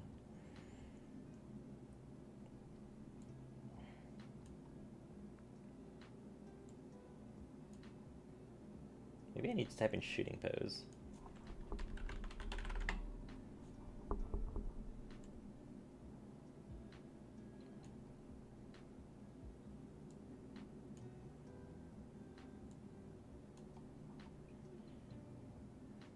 Surely there's something on here. Maybe I just need to go to the, oh, there's a gallery. So if I search up, this is for a specific character.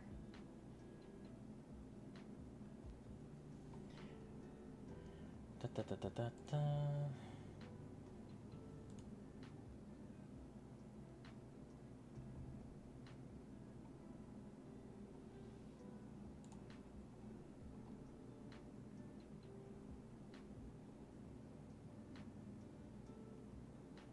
Nope.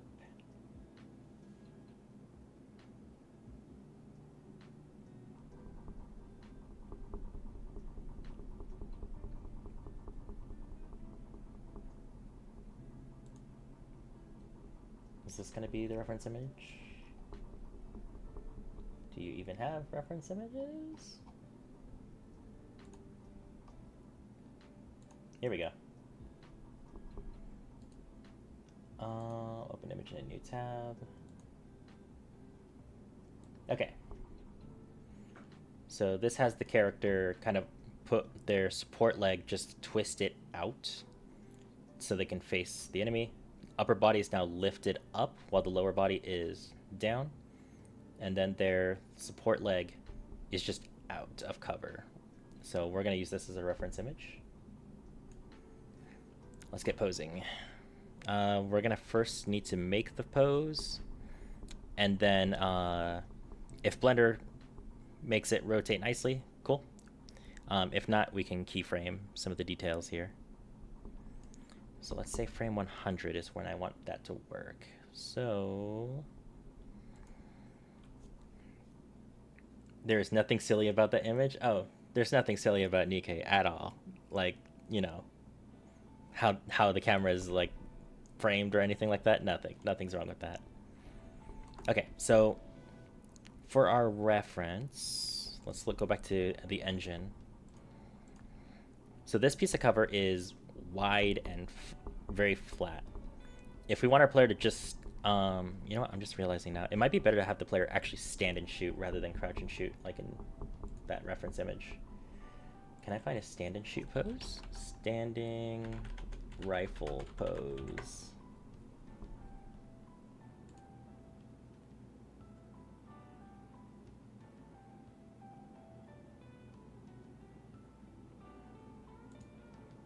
Oh, you know what? That works. Hold on.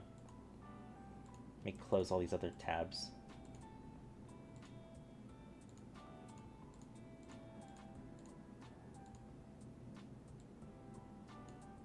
All right, here is our new reference image.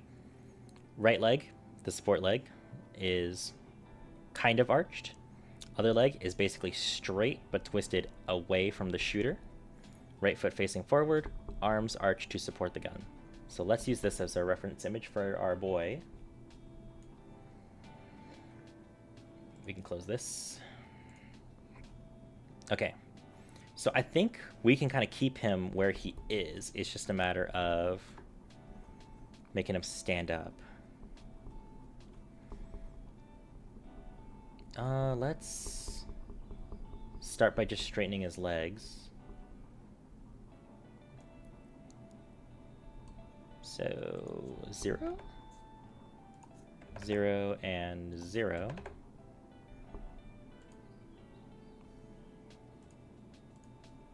That's all zeros. 0, 0, 0.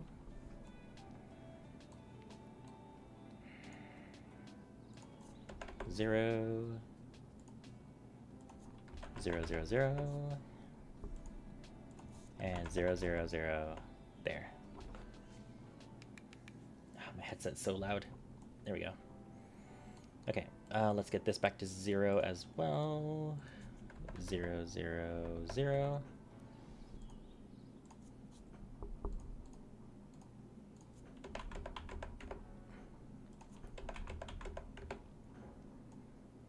Yep, that looks good. Okay.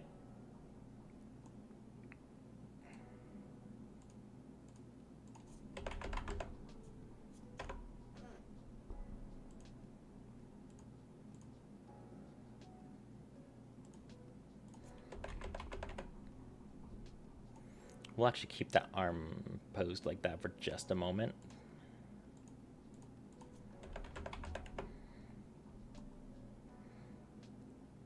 Okay, so in cover, he's facing the X direction.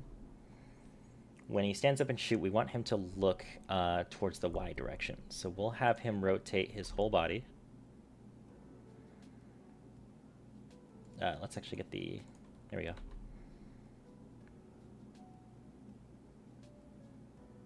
Yeah, I think 90 degrees is going to work here.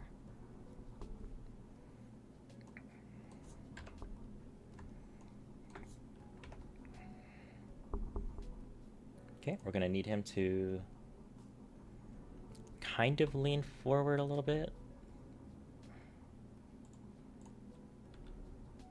Here, let's make that 10 degrees.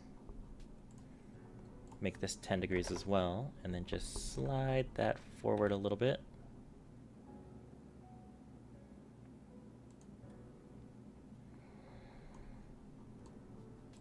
Grab that.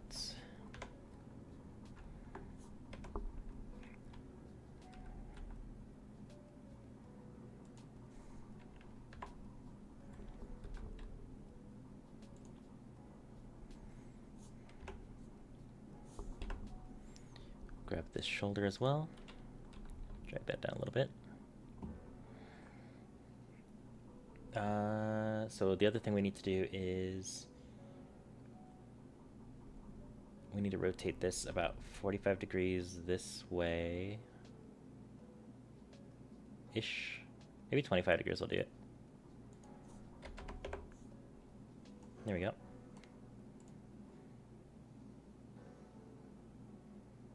No, the other way.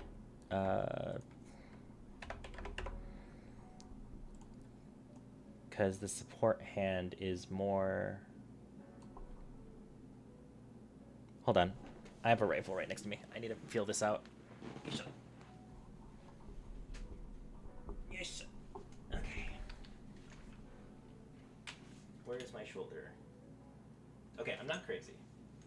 We're gonna put this right next to me instead of on the wall, so I can reach it better next time. Okay.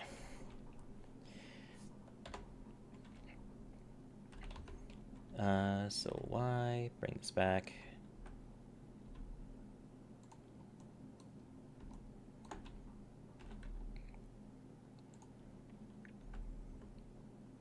There we go.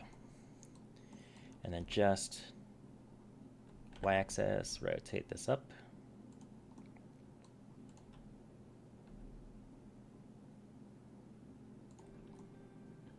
Where's our rifle?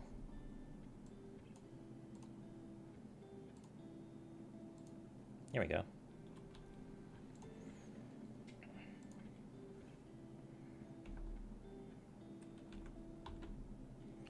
We may need to do it this way, yeah.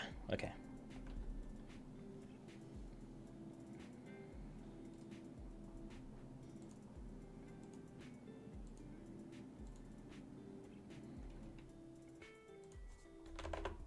Whoops. I just want this.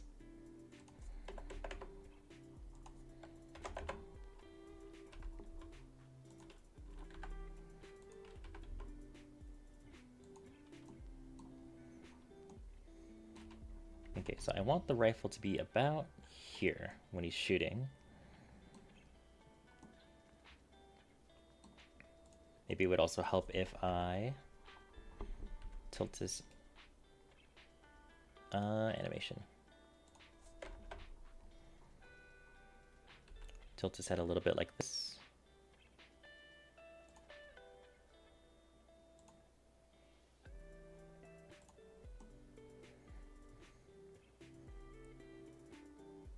I think maybe the torso's rotated a little too far.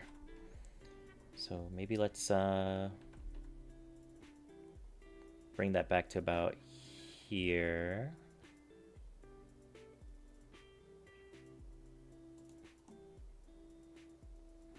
Yeah, that'll do. Okay.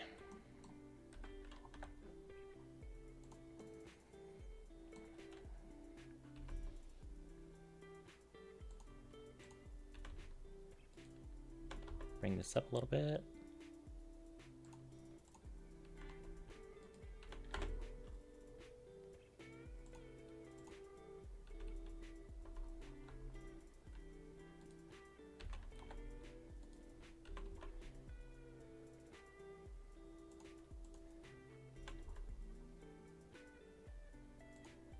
Oh my god.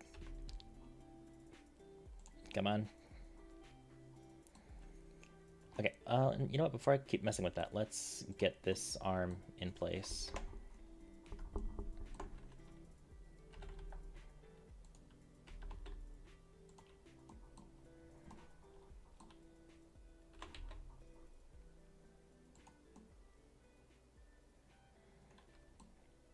Maybe we'll just cheat and bring it forward a bit.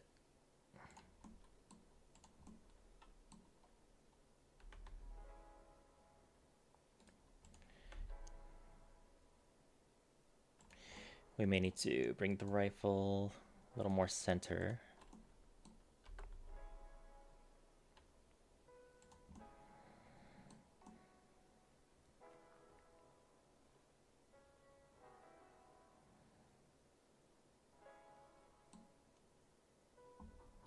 His big old blocky body is making this so difficult. I guess people won't really see if I do this. I hope.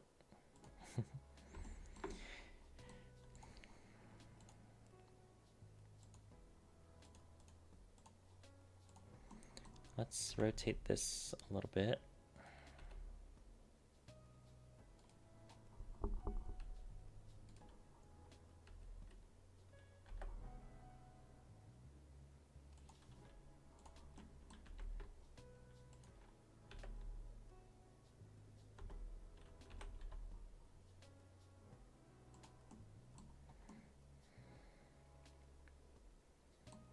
Maybe if I just rotate the gun's placement a little bit to something like this.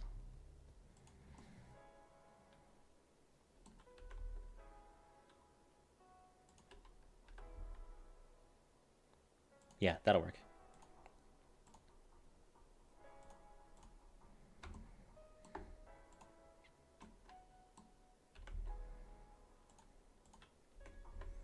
Nope.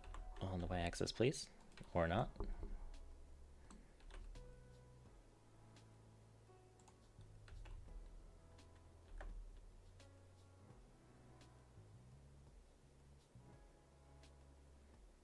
Oh my god. Okay. Let's just maybe this way. That'll do. Then we can just flex this out. Now we just need to bring this arm in play.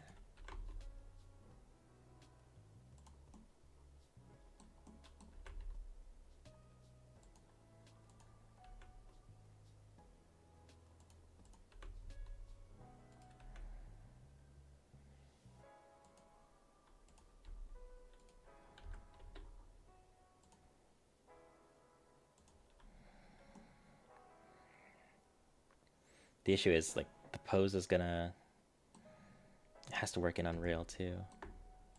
So what if I just bring it in like this?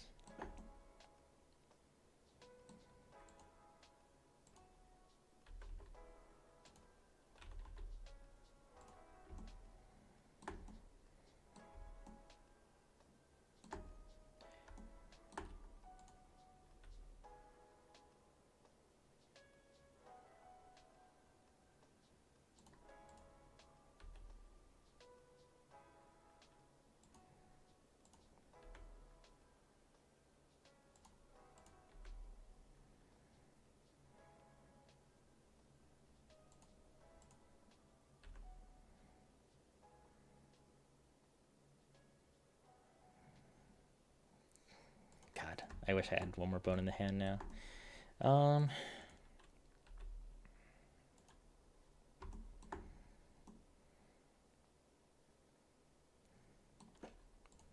Let's cheat a little bit. Bring this arm down a little bit. That's too much.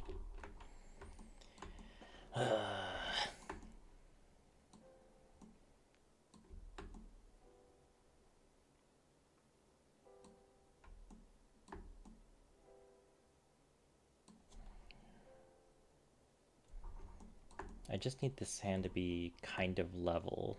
That's my issue. Maybe also not so twisted.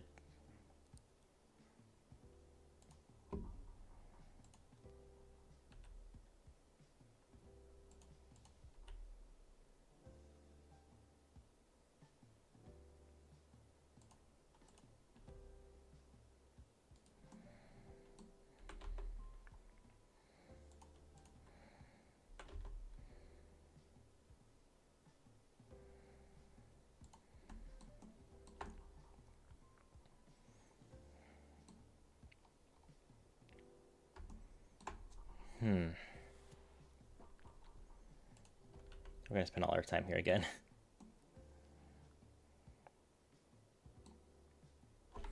Let's try something crazy.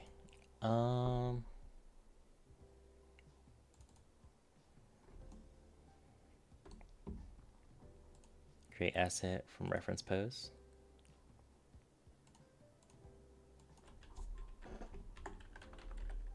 You might get some use out of the auto IK feature. You think so? We can try. How do I start that? I assume select all, armature, inverse kinematics. I don't know what any of this means. Is it just this button right here? Oh, pose options. Pose.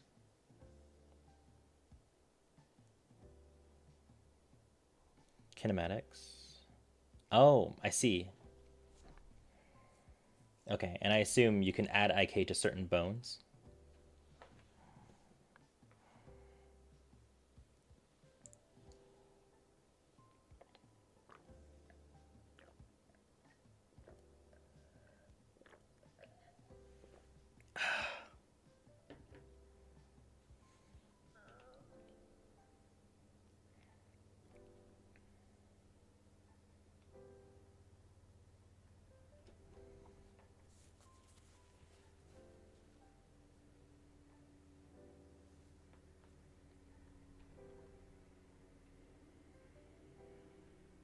I don't think your rig will work for real IK, but Blender has a simulated option. Okay, we can try it. In the top right of the viewport. Oh, I see. I'm sorry. Auto IK.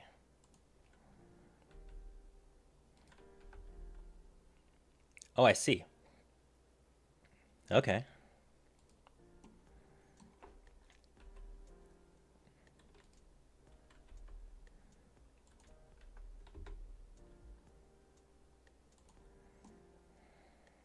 How is the character holding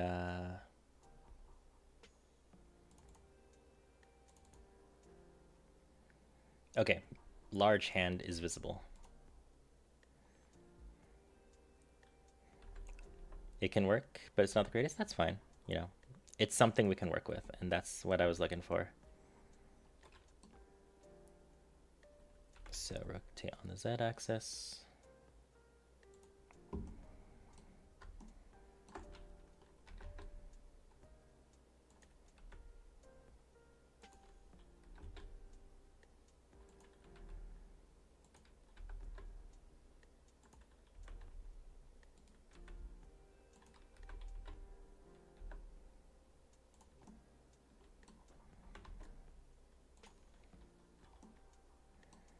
Then is it flat?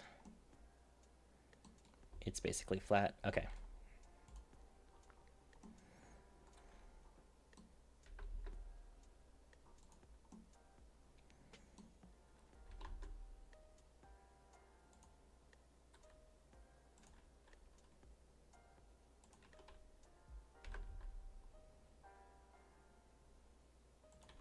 What if we go exaggerate that and then go here? Then pull it back. Then pull it up. And then rotate down. Then pull it back again.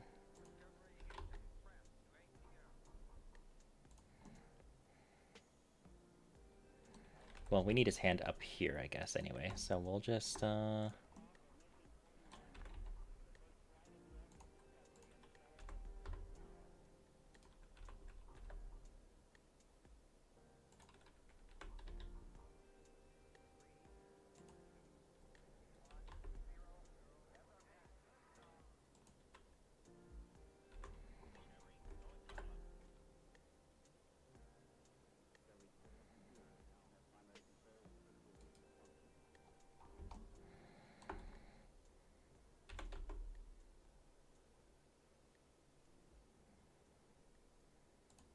maybe we just need to move the shoulder up too.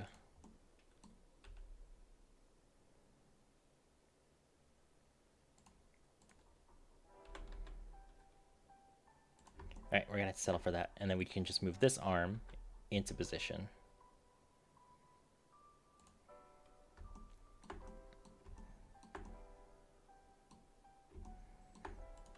Let's see if we can't bring this in a little bit.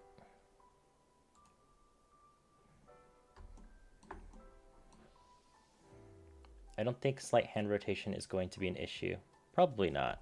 Worst case scenario, I can edit the hand pose in Engine as well.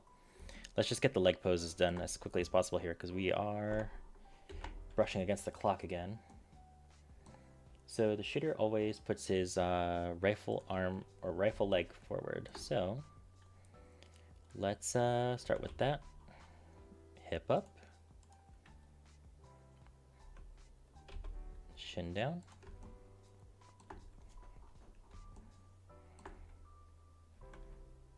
God, he's thin. And then this one, what we'll do is we'll rotate it out. Rotate it. Hold on. Maybe look at this right angle.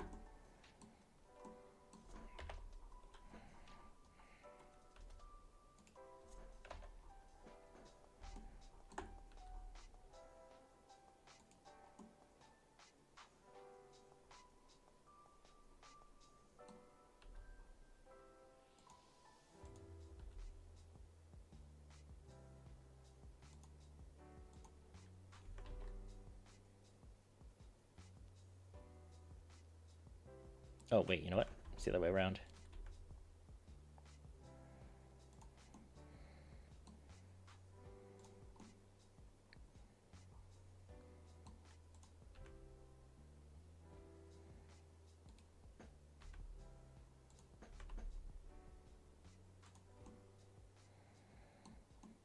He's not a great shooter, but he's up there somewhere. Can we not? Oh, there we go. That's something.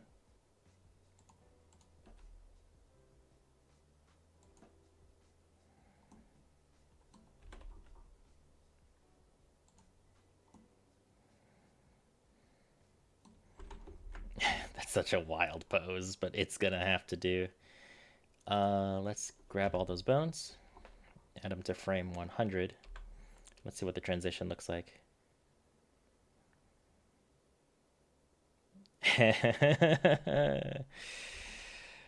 uh,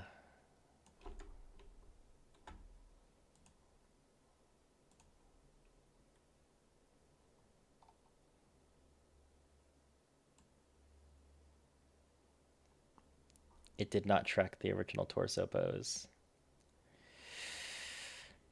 Oh, I mean, we have the original torso pose in Unreal. Maybe we can just export this as a pose and then go from there.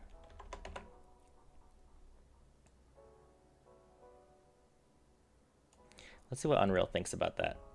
Let's hide our gun.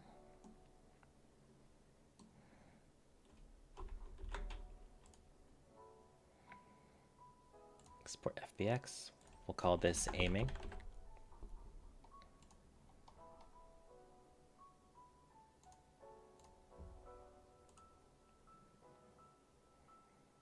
So first we need to import it over here.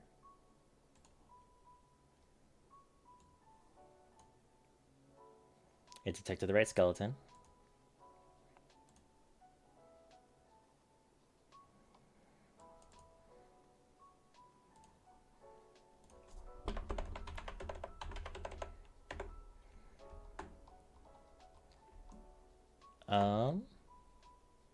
That is straight up not what I exported.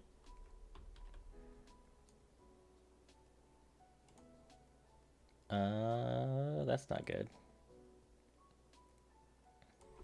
Do I need to apply transforms? Is that my issue? Let's try this again.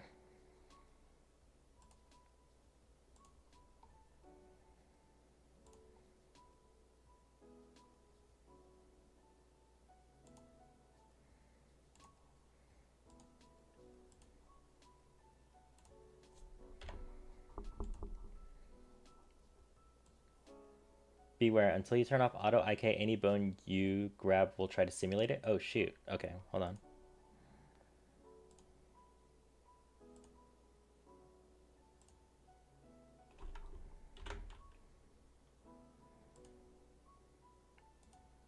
Okay, let's try one more time.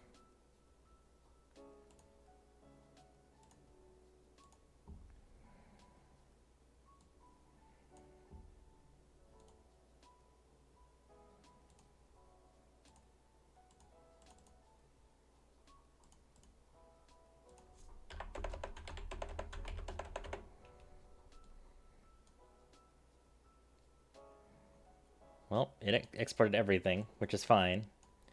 We just need this final pose.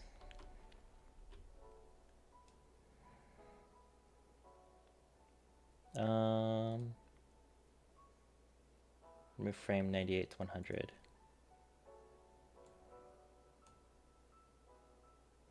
Or we can just all reliable.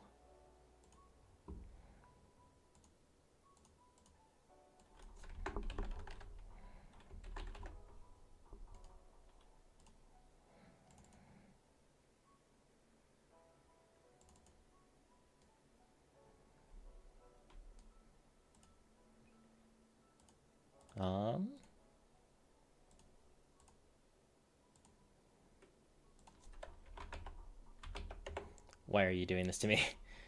Unreal, why?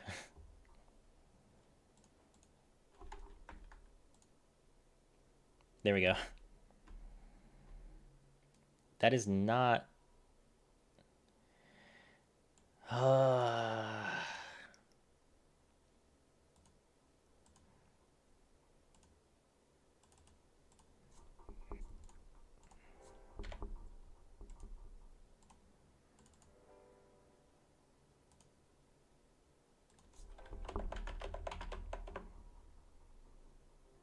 Pause. Over here. Create asset. Current pose.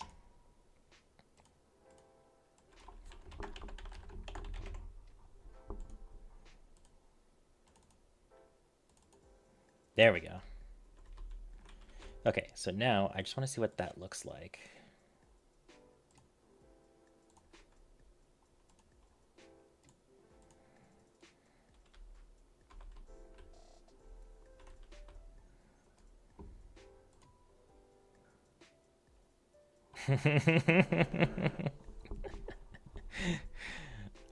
It's beautiful. Okay, so first off, we need to bring him back down to the floor.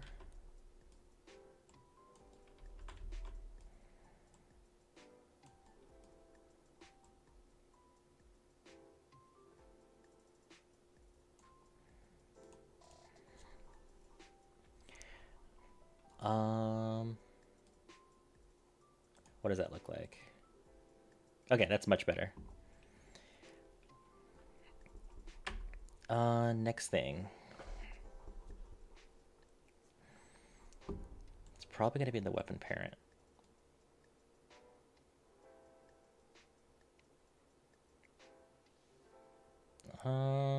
Can we...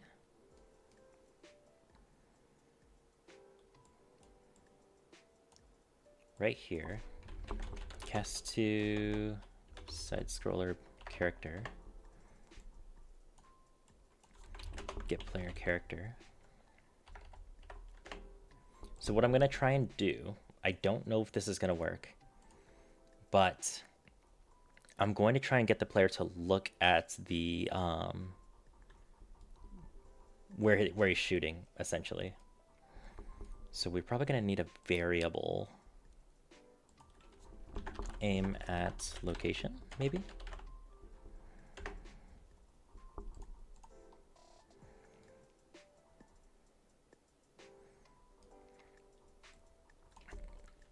Set rotation.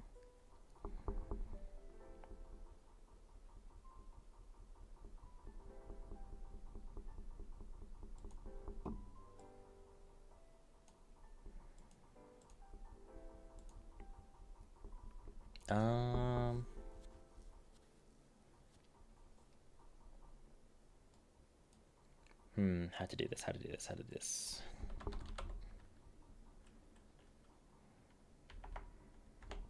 Find look at rotation. Here we go. Start. This is easy.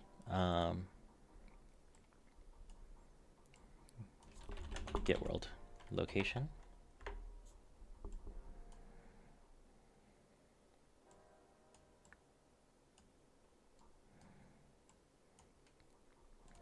We'll change this aim at location. This needs to be a vector. And then what we'll do is we'll get to the impact point and set aim at location to that point.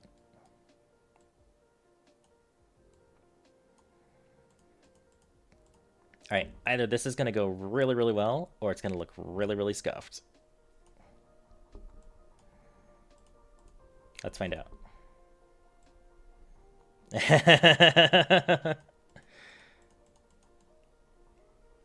He's not really doing it smoothly.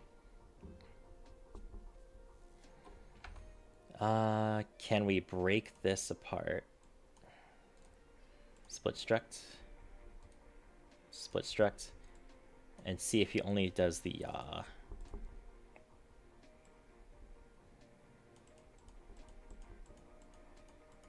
Okay, so we need to change what's forward for him in this animation state.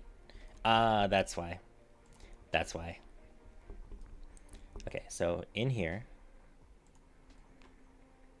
we're gonna need to rotate him 90 degrees. Keyframe that.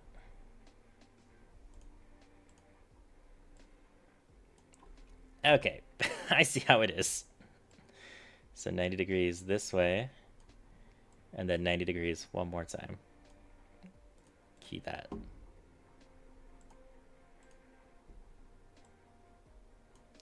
And we're getting somewhere. We're getting somewhere. It's not quite right, but that's okay. Let me reload, please.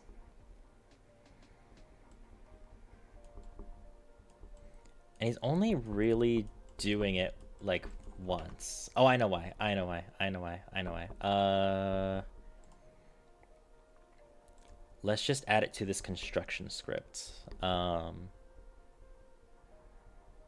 No, because if we do it in the construction script, it won't work. We need to do custom event. Look at target.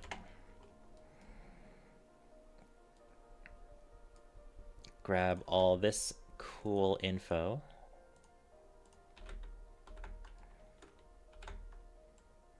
Bring it down here. Or actually, function, look at target. Just try to plug a USB in blindly. No matter which way you rotate it, you're wrong. Yeah, it is just like doing that, yeah. But yeah, let's take this information, paste it into the new function.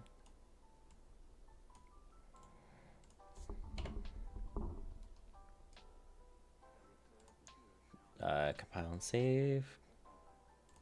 Rename this function to look at target.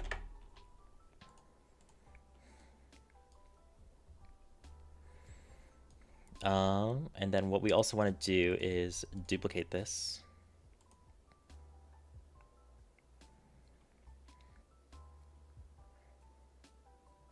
And call it a standard location.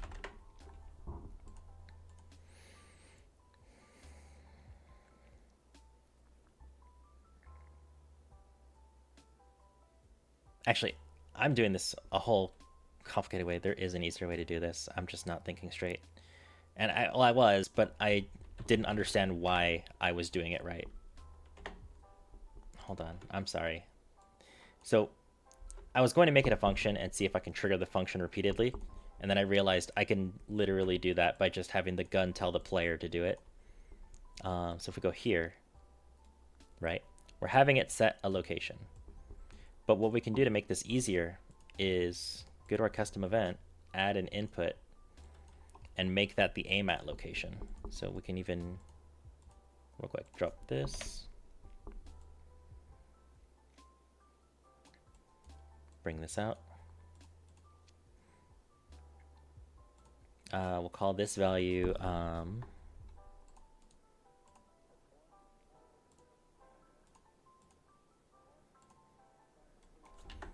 aim at location. Make this a vector. Plug this in down here. And then from the weapon parent, every time you hit a target, you'll call that look at target. And it's not letting me put an input. But why? What am I doing wrong? What am I doing wrong? Okay, I guess we're just gonna have to do it the old-fashioned way. Drop this. Look at location.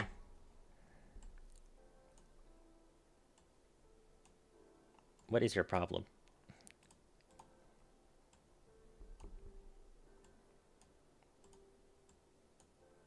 Okay, do that. And then what we'll do is drag these out. Set look at location. Hook this up. Hook this back up to impact point. So now the gun controls where the player is looking at rather than the player controlling it. Because originally, it was only happening every time we pressed shoot. It wasn't happening repeatedly. Now we can have it work. On release, we'll do something... We'll fix this up later. I just want to test this first. And it's not working.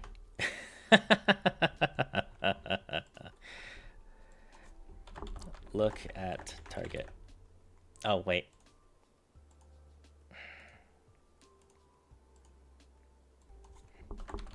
Look at target.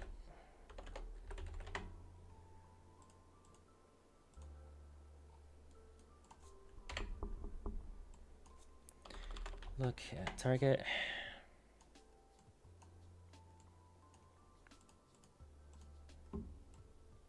There we go. Look at that. Except he stops when there's no ammo, which is kind of unfortunate. So we'll need to move this function kind of forward, kind of not. I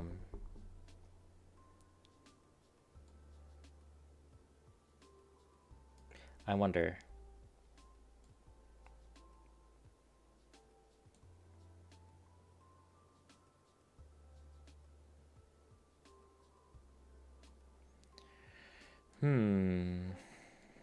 How do I want to do this? How do I want to do this? Let's come back to this. I want to get some of the animations imported first. So I think by default, player animation should be cover. So let's make sure that's aligned. Cool. Then, while the player is holding the shoot button, we will switch to a new animation. So play animation. We're doing this a really hacky way, but we're running out of time. Who cares, right? Aiming idle.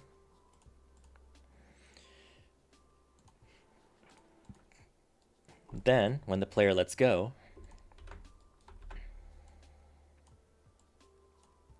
we'll change it back to cover. So let's test this.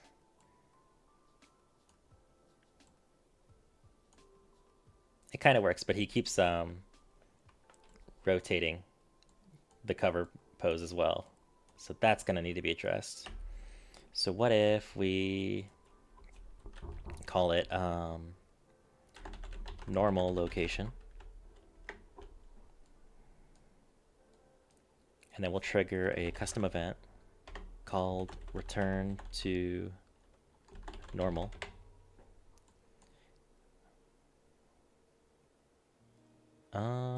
Mesh rotation is -180. We can actually just do this really simply. Set rotation.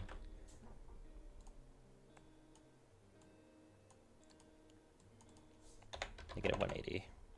Let's see if that works.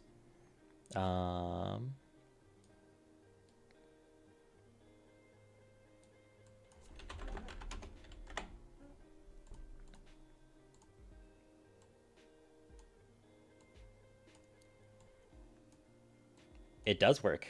It doesn't really return to the actual original pose, though. So I wonder what's going on there.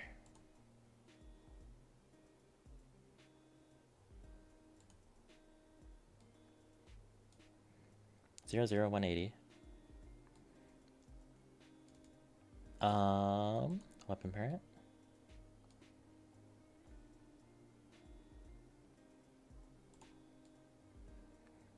It is only controlling the mesh rotation.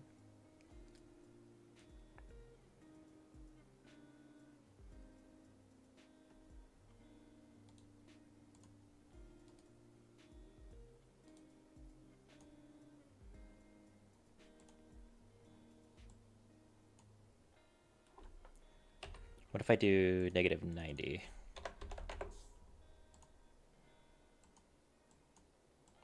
There we go. Kind of bugs out a little bit before he shoots, but he especially bugs out if you have no ammo. Okay, so we need to fix this first. So our issue is when you run out of ammo, it just straight up does not do anything about line trace. So the player, when shooting, is trying to find a place to... Well, it's not trying to find a place to look. It's just playing the animation without any direction because this function's not firing off. So we need to move all this fun jazz with line traces, communicating with the player, and move it to the front. And we're going to have to do that in a really tricky way. We're going to break this branch, and we're going to squeeze all this in, copy all of this, then copy all of this,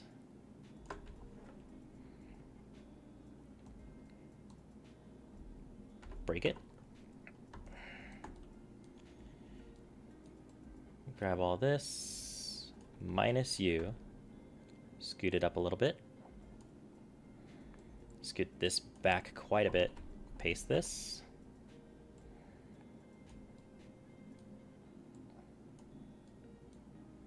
slide this up. So now, every time we shoot, it will shoot a line trace so that the player knows where to look. We're also going to need to remove this and paste this on the other side of the branch, like this.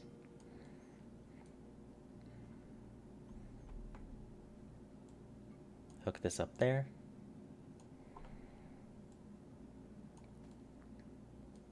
And then we're going to grab all this.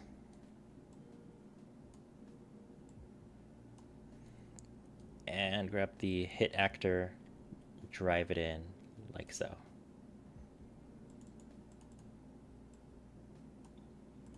Okay, so now, when the player pulls the trigger, first it'll check if the weapon is full auto.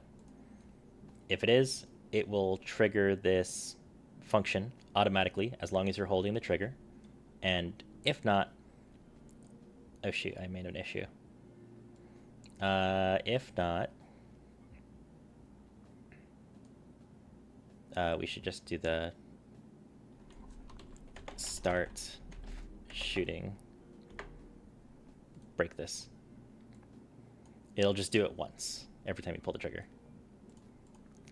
Cool. Anyway, it'll start this event. When this event triggers, it'll do a line trace from your camera, or sorry, from your mouse into the world, and it'll add variation on where it's aiming based on your weapon spread stats. Then, based on where it hits, it'll tell our player character, this is where you need to turn your whole body, and the player will turn their whole body that way. Meanwhile, if you have ammo, it'll cancel any reloads you're in the middle of doing, take one bullet out, and hit the enemy. Otherwise, it'll just not shoot at all.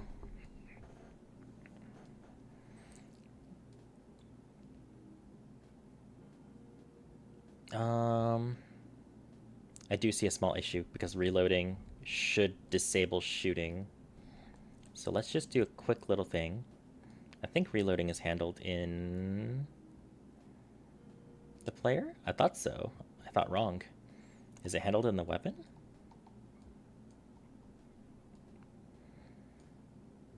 Custom event reload.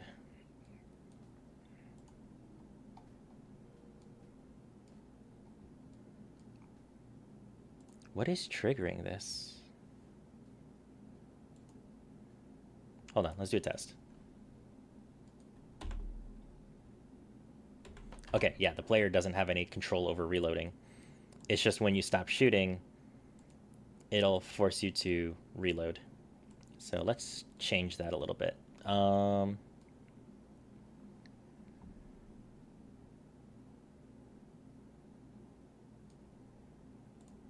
Let's add a new variable. We'll call it reloading.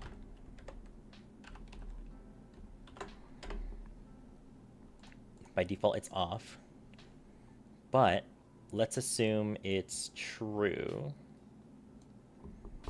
We'll add a branch really early here.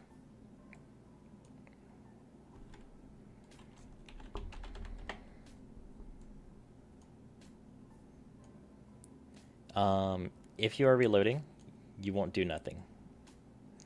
But if you're not reloading, then you can shoot.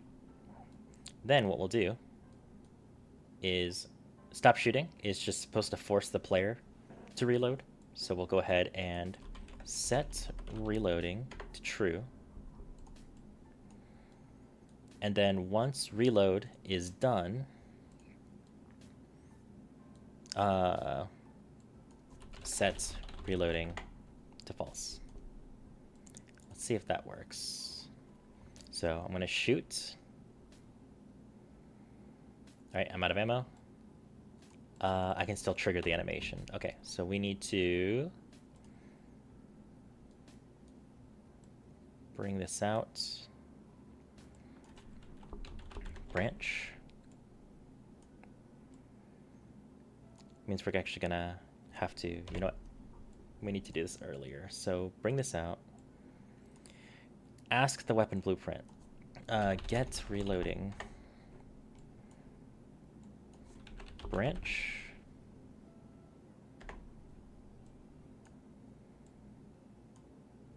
Is reloading true? If it is true, don't do anything. So we got this going on. Cool.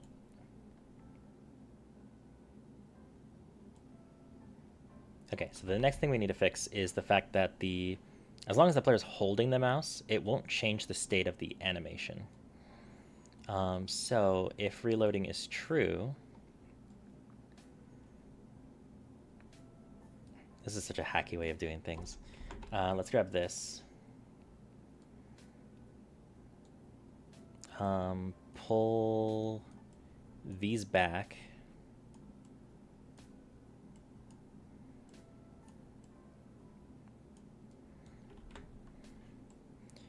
Cast to the player.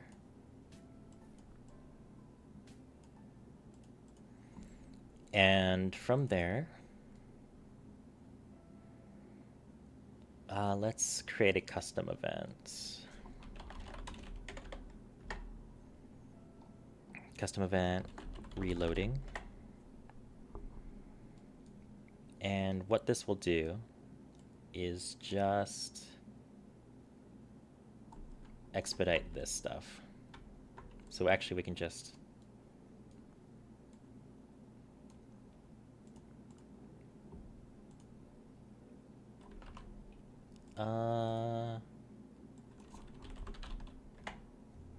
reloading, plug this in. All right, let's try again. So it should force us back into, yep, there we go.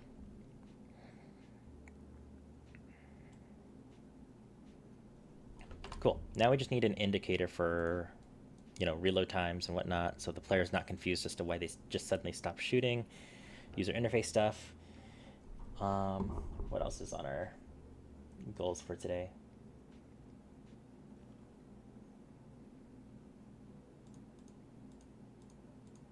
I think we're gonna have to stick with the one gun, guys.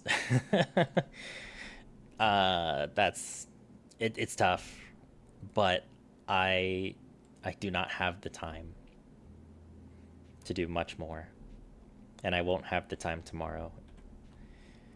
So we got cover and okay, hold on. Let's update our implementation notes real quick, and then if we can squeeze out a few minutes to do some extra stuff. So day 05, we textured the player character. We animated cover and aiming poses.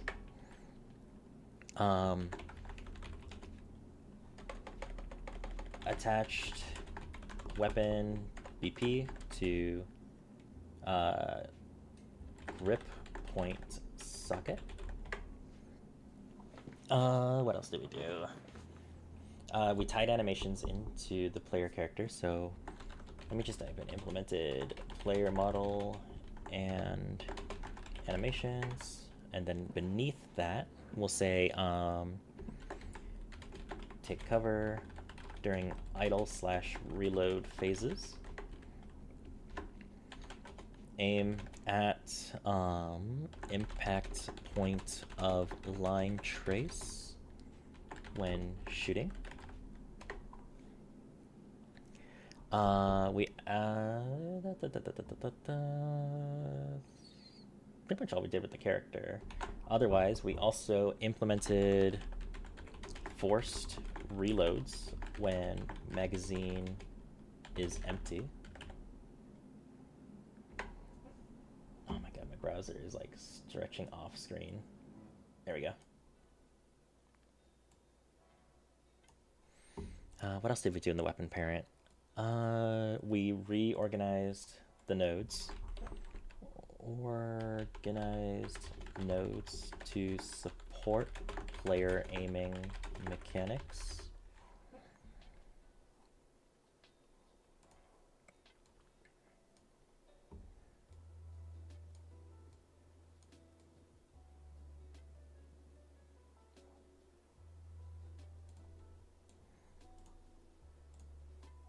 Save all real quick.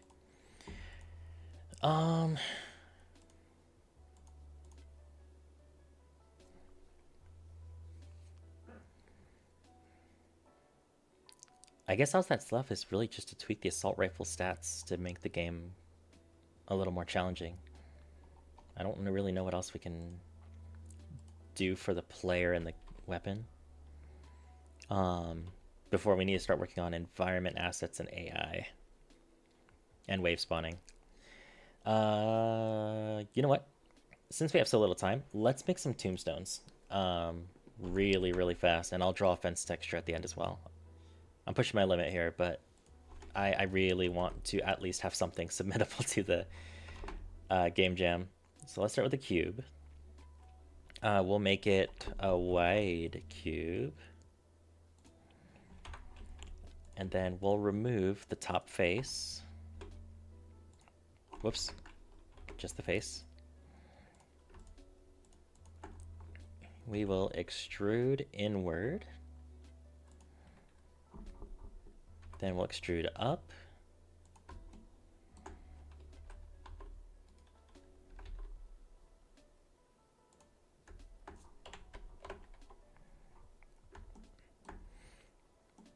And then we will extrude up one more time.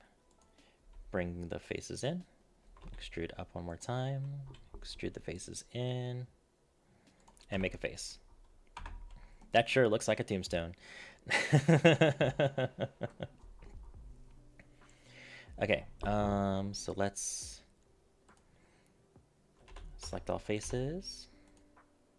Smart UV project. Texture paint.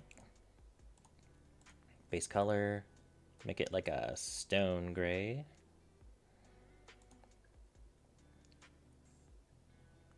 Why did you get rid of the face at the start? Is there a better way? That's just how I've always done. I need something in between points, but I don't want to create cross vertices. There's probably a smarter way. It's just a speed thing that I do to myself.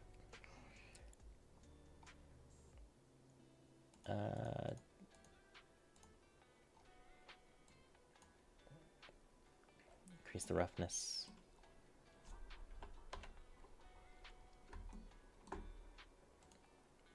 Let's get the color black going.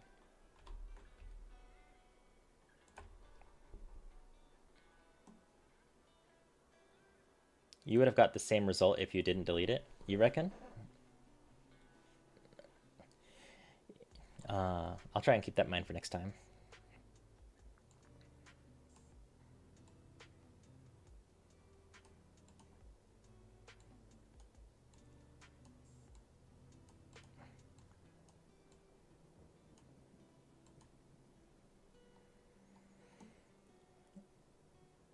God, that P is so small. And the I is raised. It's bothering me. It shouldn't bother me. R... I...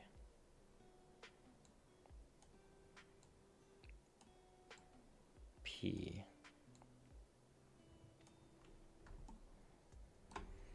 And then let's make the, should we make the base black or just a different shade of gray?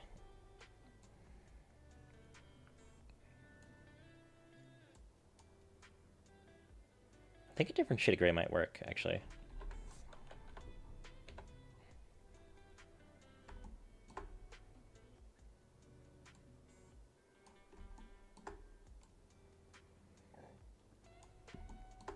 Let's go up like that.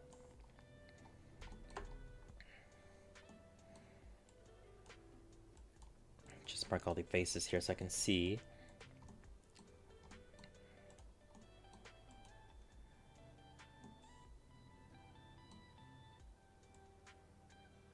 Oh, you know what?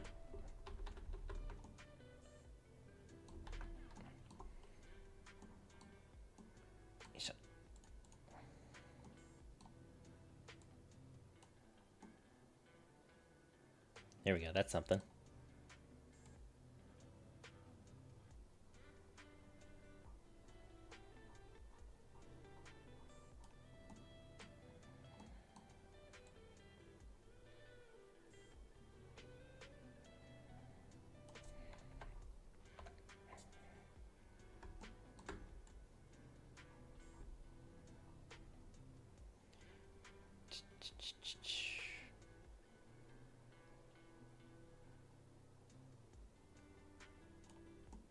Then we'll just angle this up a little bit so I can.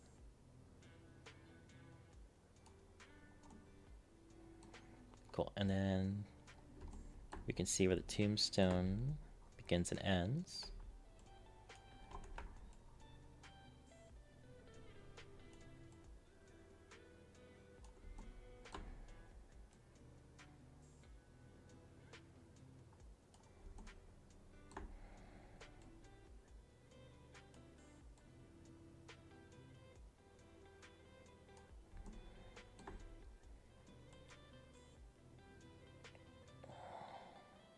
Ah!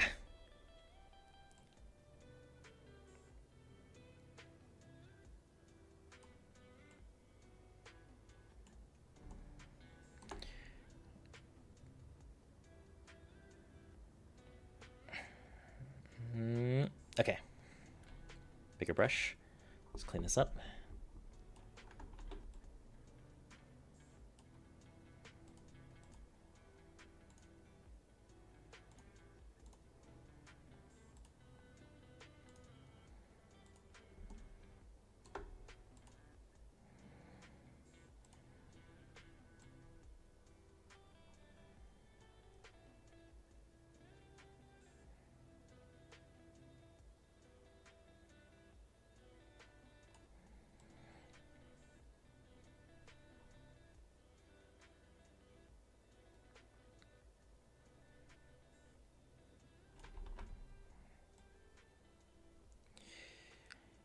I need to remember to like release my mouse like frequently so I don't overpaint certain things.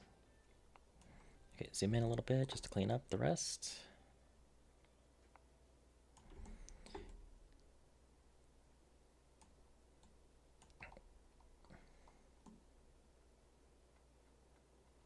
Okay.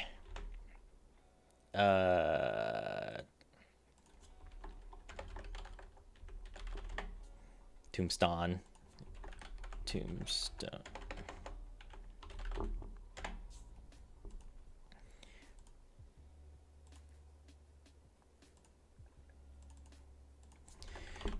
Tombstone. Okay. We got a tombstone.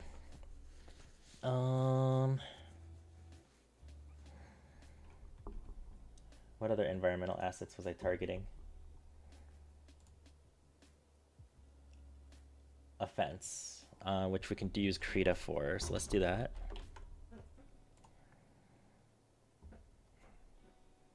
Tombstone, Disney Gaston's Gravemaker. Oh shoot, I also need to actually export this as an FBX. Let's do that real quick.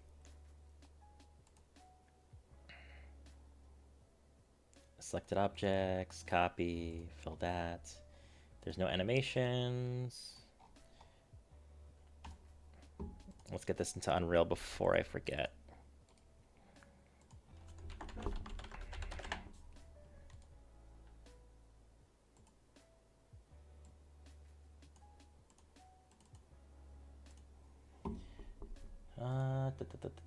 Tombstone, tombstone. Please tell me you imported correctly. Beautiful. Now, how big are you? Ah, yes. The final boss.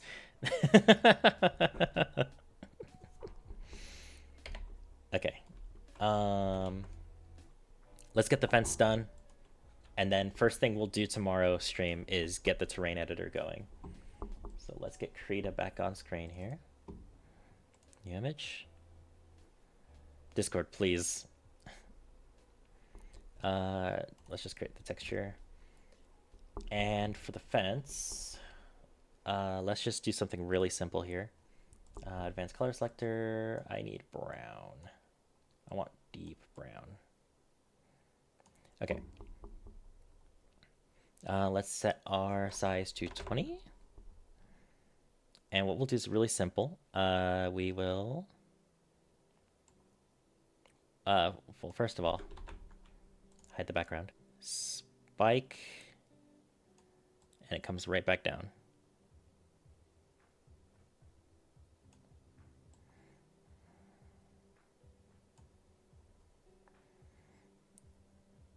And then... Oh, you know what? Let's do this. Add another layer. Put it behind. Let's have some boards go across. We'll make them about 3 squares wide. And then 3 squares of spacing.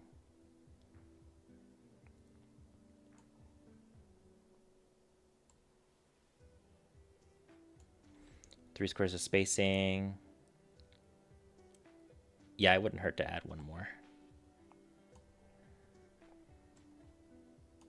Cool. And then we'll seal off the edges. So that way we can use the fill bucket.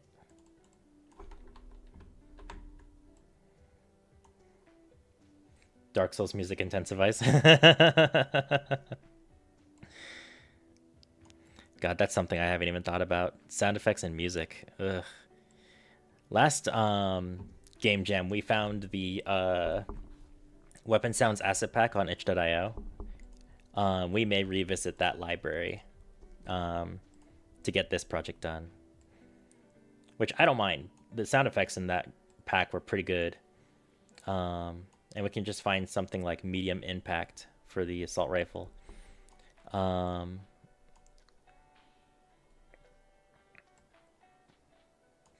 As for music, I have 1-bit Dragon installed. Maybe I can make a 30-second loop soundtrack and just throw it in engine and be like, yeah, that's supposed to be pleasing to the ear.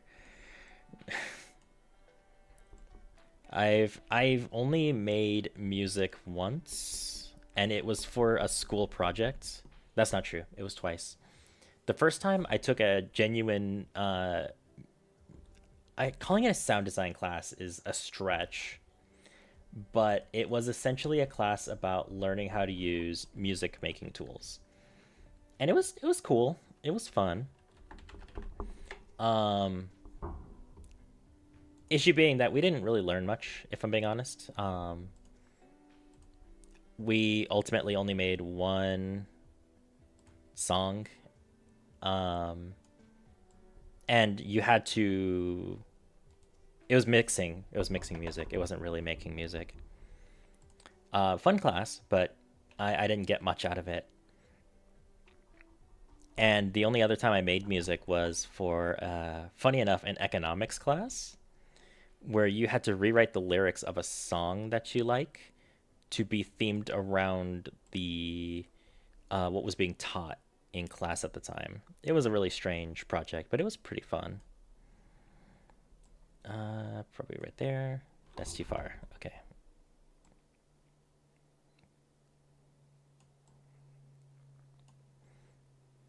That looks fine. Okay. Maybe it'd be easier if I just do it like this. It's 3 spaces. Bring it straight down. But yeah, that economics class, my project, I think, ended up getting like a D. Because you were supposed to do a live action film, like music video, alongside your song, but no one would partner with me. Mostly because I didn't talk to anyone in that class. I didn't like economics. I was more of an English guy.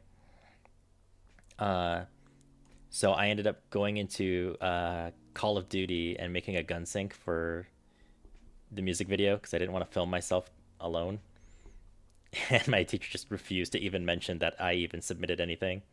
Which, no hate. You know, I submitted something really questionable for high school. You know, especially living in America. You know, that's kind of taboo. But, you know, I still passed the class. This is not gonna work, is it? Can I just make B... What if I just make it 2 squares? And no one will be the wiser.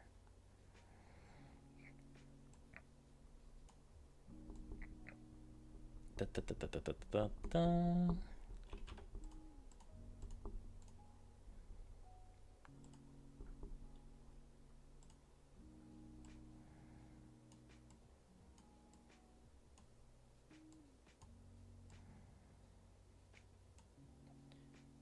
They may not know, but you will, and that's the truest definition of a curse. The only one who suffers is those in the know. I mean, who knows? You know, if my personal stuff for the rest of this month kind of lines up, maybe I'll just put out like a patched version of this game with the changes I would love to implement. And make that like not a part of the competition, but like for people who are interested in this project, they can play that version instead of a busted version, whatever I submit. Okay, this needs a little more detail. So we're going to grab the color black. We'll add some bolts here.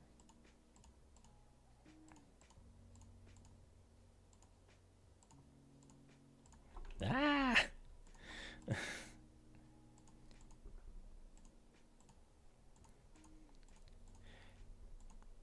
I don't care anymore. I don't care anymore. I don't care anymore. I really don't care anymore. It's fine.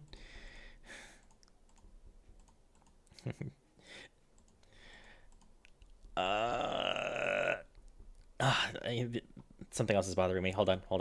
There's a way to do this. There's a way to do this. I need this brush. Bring that size down quite a bit, please. And what we'll do... Maybe 60 is a good size. Yeah.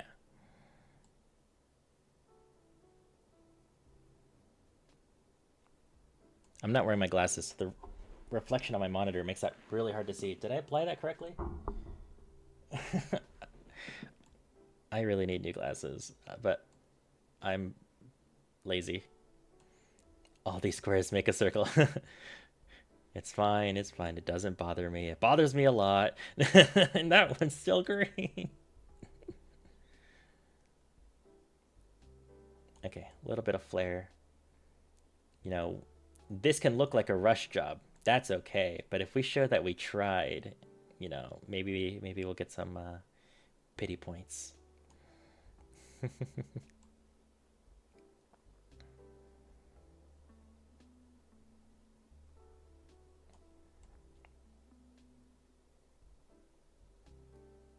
Okay, either I'm tired or the reflection on my monitor is getting worse.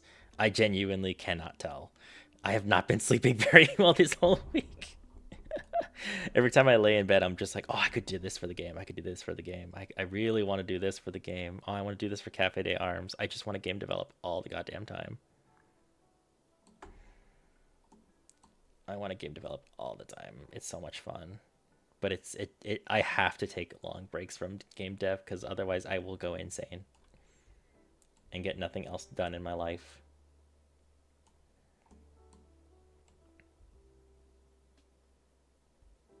And then just for one more little set of details. That's too much. 50% opacity?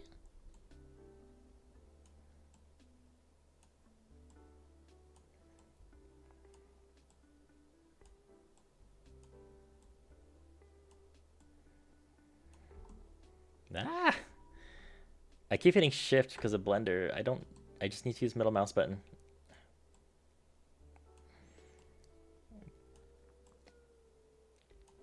Okay, that's our fence texture. Look at that. It sure is. It sure is. Save as fence.png, please.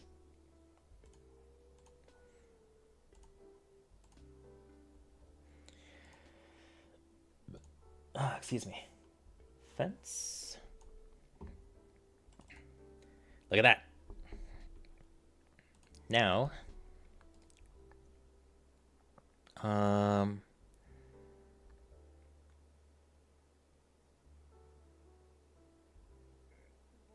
mean, it's already a texture, right?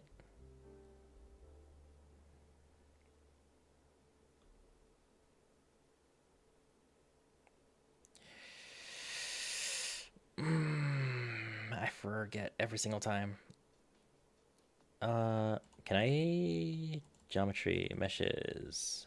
You're coming with me. And we're gonna rename you to fence. 3D.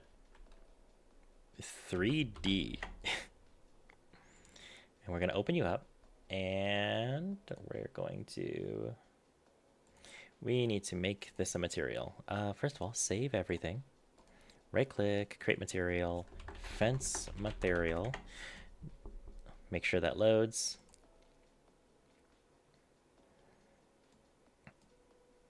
Alpha, I want it to go to opacity. No. That needs to go to something else that I don't know. Oh, Unreal, please don't crash. Thank you. Okay, fence.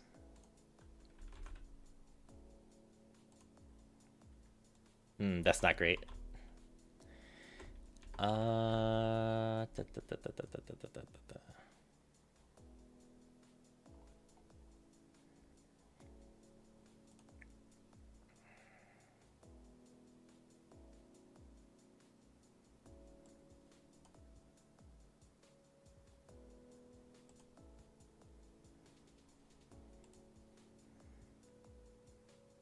Maybe translucent?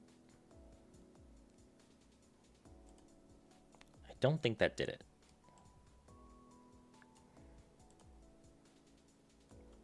No, that's not quite it. What if I apply the texture on the wall here? Okay, it's not taking it.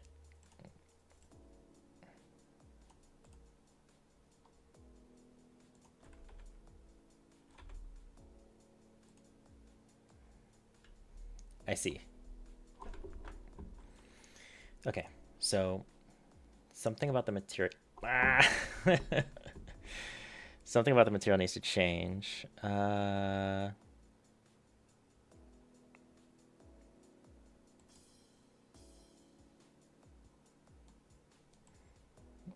Okay, decal did something, but we don't want it to be translucent. Maybe masked?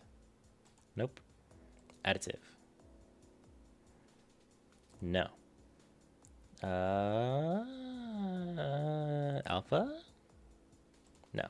Opaque.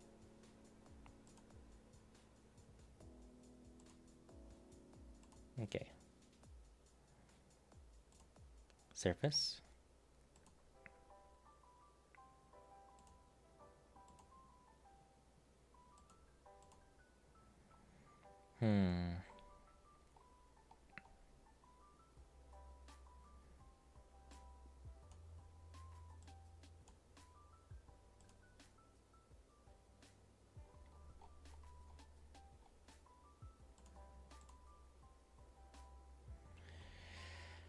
Oh, God.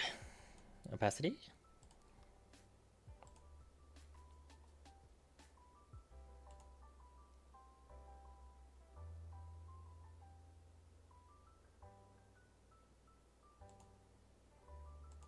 Nope.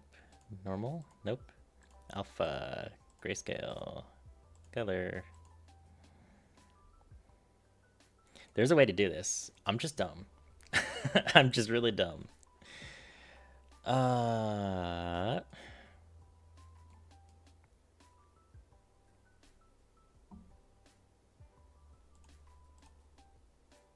It might be faster to just do this in Blender, wouldn't it be? Let's test that theory.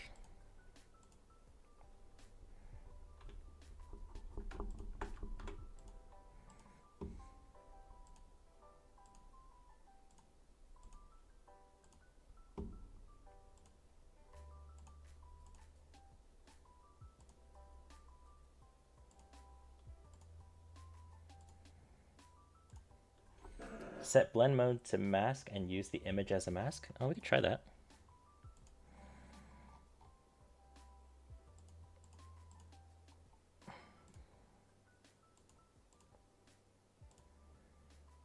And use the image as a mask.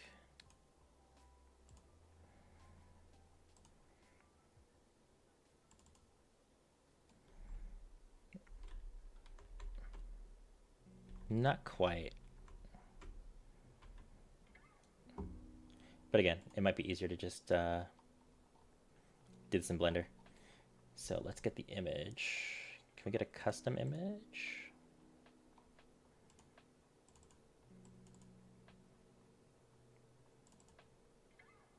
Oh. Oh, opacity, not opacity mask? Okay, let's try that. Oh my god.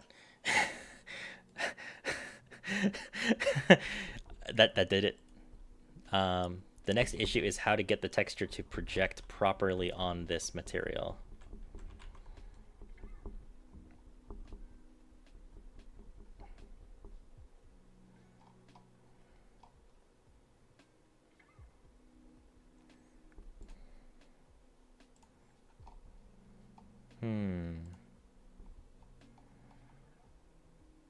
Physical material mask? Nope.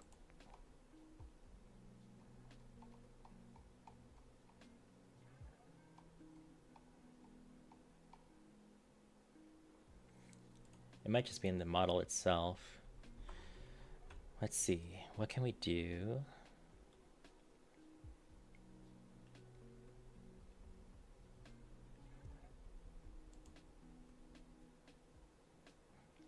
What if we apply it on here, just to test?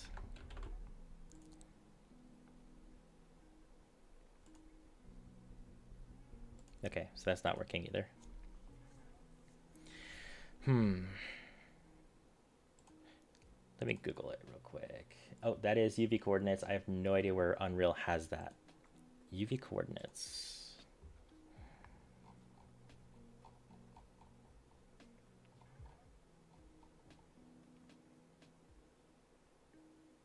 If you used a plane? Yeah, let's try that. Wrong folder.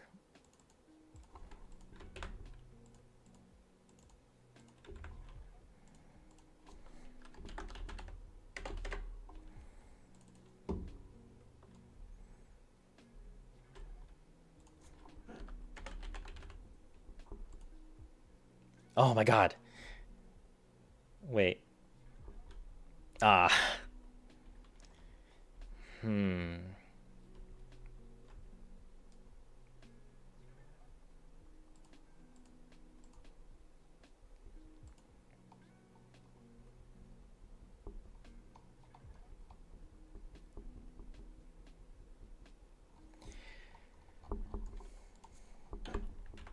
V?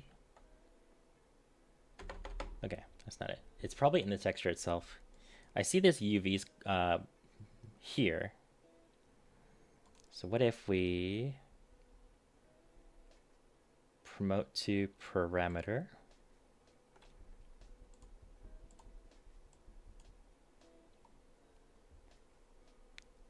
Default value. Let's try 100.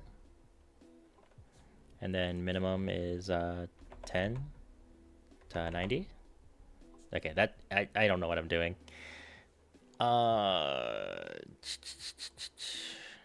Let's Google this. So, Unreal Engine UV coordinates. Cube UVs are usually cut up kind of like a box. Okay. UV coordinates for materials.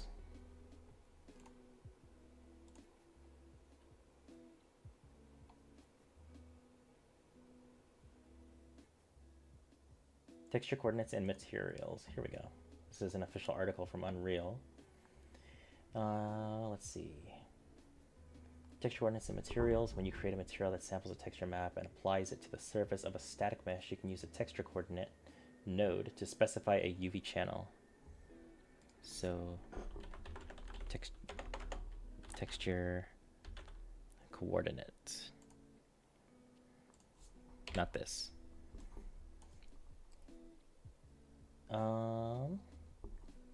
The material uses the mapping between 2D coordinates and 3D vertex positions contained in the selected UV channel to determine which areas of the texture should be used to shade what triangles in a 3D model.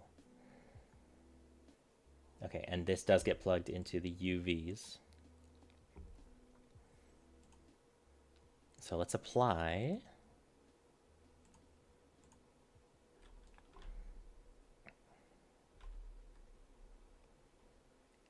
It is interesting that the back of this, oh, that's why, okay. So what if we have this here and this here, so we can see what we're doing a little better.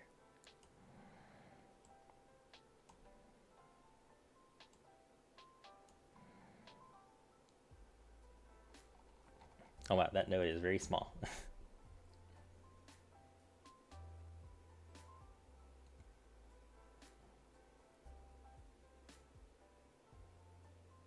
let me just read what this is going on.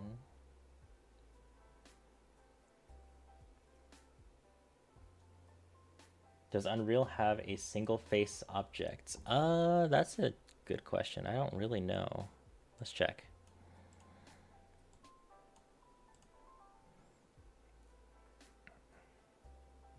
This is the plane that we're looking at now. You know what? Let's cheat. I just remembered a trick we can use. So, forget 3D models and materials. Friendship ended with those. We don't need them. What we can do is the same thing we did with the ghosts. If you remember the ghosts, what we did is we made a blueprint, you know, for the ghost itself and the model, but we didn't include the face as, you know, an image texture. What we did was we made a blueprint widget, which is basically a user interface in Unreal. Add the 2D texture in there and just attach it to the blueprint for the ghost. We can make our own blueprint, or not even a blueprint, but we can make our own interface and make the interface sit in the world. So let's see if we can't do that real quick. User interface, widget blueprint. We'll call it fence. Widget. And then all we really need to do in here is add an image. Center it. Set the coordinates to 0, 0. 1920 by 1080 should do. Move this back. Negative 900. Negative 950. Negative 1000.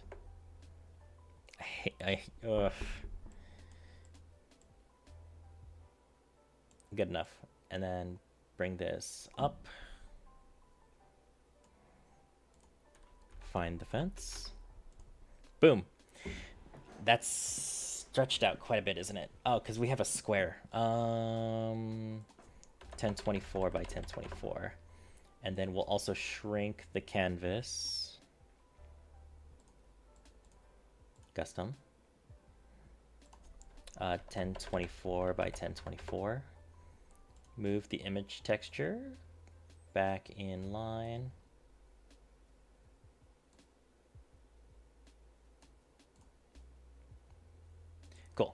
file, save. That's all we need to do because we need to attach this to an object. So we need to make an actor. We'll call it the fence BP. And all we really need to do in here is add the widget component. Boom. We'll call it fence. And then fence widget. Now, if we throw this in the world, we will find that it's not the right size. Shoot. This is easy to fix. 1024 by 1024. And then we'll just shrink this down to 0.25. Look at that. It's almost reasonable. Or it is reasonable. Hold on. Let's throw that here. That's reasonable. Oh my god, it's reasonable. Nice. Alright, now the next test. I want to make sure that there's no collisions enabled. It shouldn't be. Unreal Engine's really good about making sure that if you really want something to collide, you can turn it on and off. But just in case, let's put it in the path of the ghost.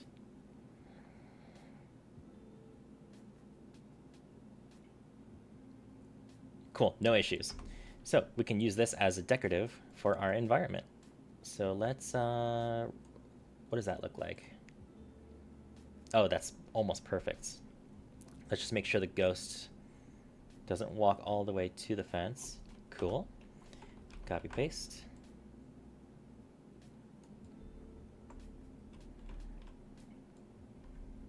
Why is it slightly off?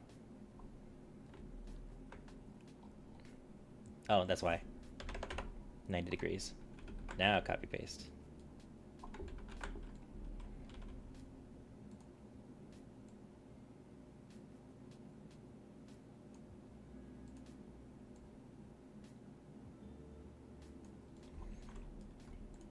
Then just take all this.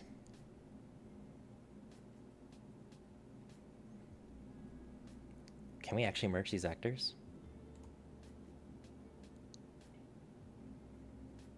I've never seen this menu before.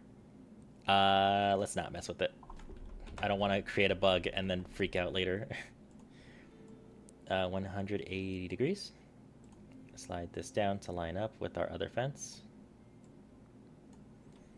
Bring it over here. Now what does that look like? That's pretty decent. Except the fact that our friends kind of walk through that fence. But that's okay. We can... I think just getting rid of the middle one should do it.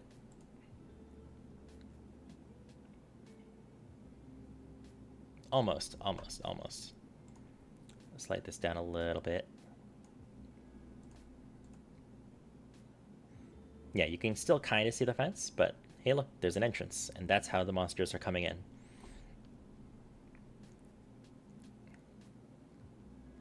Cool. Let me do this real quick.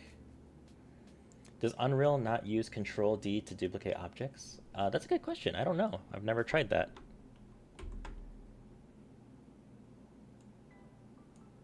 I have been copy pasting, yeah. The Control D does nothing. That's unfortunate. But not, you know, not surprising. Okay, real quick, I want to simulate their movements just to see if I can mess with the fence placements at all.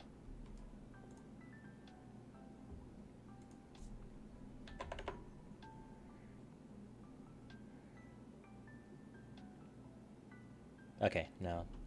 If I bring in the fences any closer, it might look a little odd. But hey, we have fences. Okay. Real quick. Implementations. We added a fence. Added 2D fence. Added 3D tombstone. Cool. Alright, goals for tomorrow. Let's delete everything we can't do anymore. So, player animations, we're not going to be able to do the reload animation or a shooting animation. We're just going to use the taking cover and aiming animations. So, knock those goals out of the way. Next one, static meshes. Did I talk about the fact that we modeled the gun? I did not. Modeled and textured Type 89 assault rifle. Cool. All this other stuff, not possible. Delete it all. So tomorrow we'll use the terrain editor for ground assets. Environmental assets. We added fog. I guess we'll see how well the fog and the lighting works when we do the terrain, but we'll come back to it, you know? What else do we need to do? Blueprint stuff. Wave spawning. Yep. Enemy projectiles. Oh, God. I need to model something for the enemy projectiles, I'm pretty sure. Or maybe we can use Unreal's particle system. We'll find out tomorrow. Gameplay UI. Yep, we don't have a HUD for anything. Main menu UI. Save game.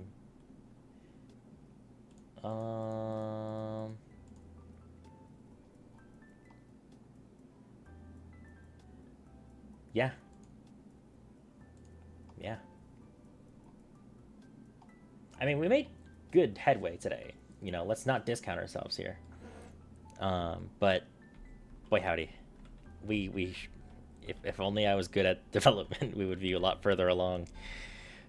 But I was experimenting with mechanics that I thought I could learn. So, and I did. I learned a lot about Blender. That's for sure.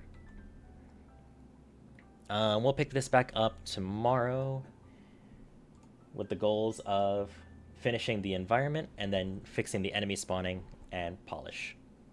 So, until then, take your skeleton head and make it slightly translucent. Can I? Hold on. Player.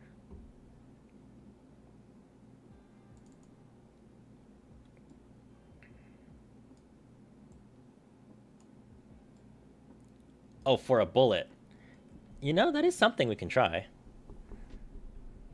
Absolutely can try that. We'll figure it out, you know.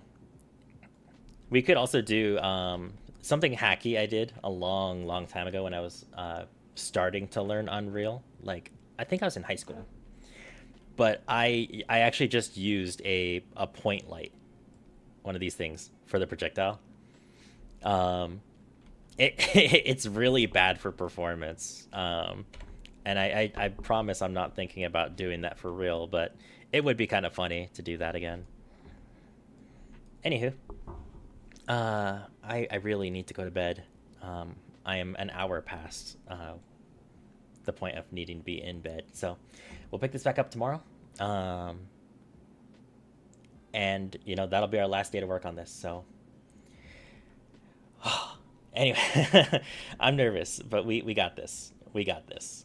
All right. Thanks again for tuning in, everyone. I'll see you tomorrow.